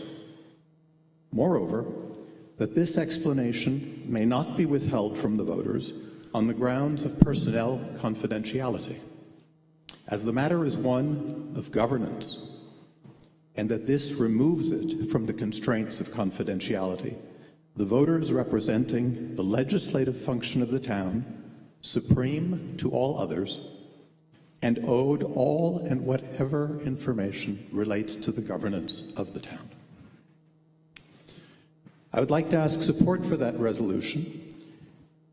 I feel that multiple parties have been injured by the events of December and January. This includes the voters. It includes the people who were involved. It includes the credibility of the Board of Selectmen. And I think that all that is required is clarity. I do not say who is right, who is wrong, but to leave it without explanation does injury and injustice to many. It also, not incidentally, opens the town to a liability. So the clarity and transparency of your explanation would be welcome. Thank you. Any further comments? Pat?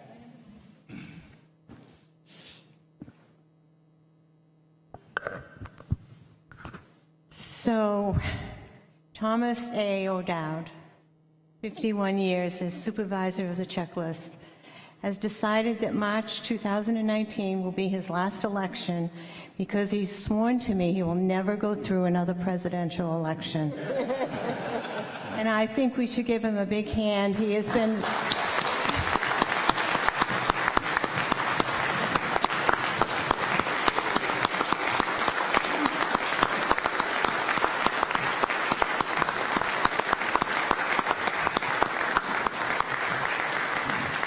Sorry, Tom, the devil made me do it. And on another sad note, as usual, I have to report to you that, once again, the town has lost residents who have contributed in one way or another for the good of the town of Wolfeboro and its residents. This year's town report is dedicated to Stanley E. Stevens, who served many years and roles for the town of Wolfeboro, including, but not limited to, being a member of the Budget Committee for several years, police chief, representative to the General Court, and supervisor of the checklist, working with me through many elections. Stan was respected by all who knew him, and he served his community with pride and dignity. Our hearts go out to the family. Rest in peace, my friend. Yvonne Bernier, a longtime friend and resident of Wolfeboro, having served on the Town of Wolfeboro Budget Committee for several years and was involved in many community activities. Yvonne was a special lady to all who knew her. Richard Dick Clark, if you ever got to know him, he was a character. He owned the PJ Bowling Lanes many years ago, located in what is now the Clark Plaza, and he served on the Wolfeboro Budget Committee, Historical Society, Planning Board, and was also an electric department commissioner for many years before the town manager form of government became into effect. Dick always had a story to tell me when he came into my office. I'll remember you, Dick. Robert Tierney, a former police officer for the town of Wolfeboro and a veteran, passed away very suddenly, and he leaves his 2 daughters and his wife, Lise. It is always sad to lose our residents, and my heart goes out to all who lost their loved ones in 2018. If we could just have a moment of silent prayer, I would just like to have you do that.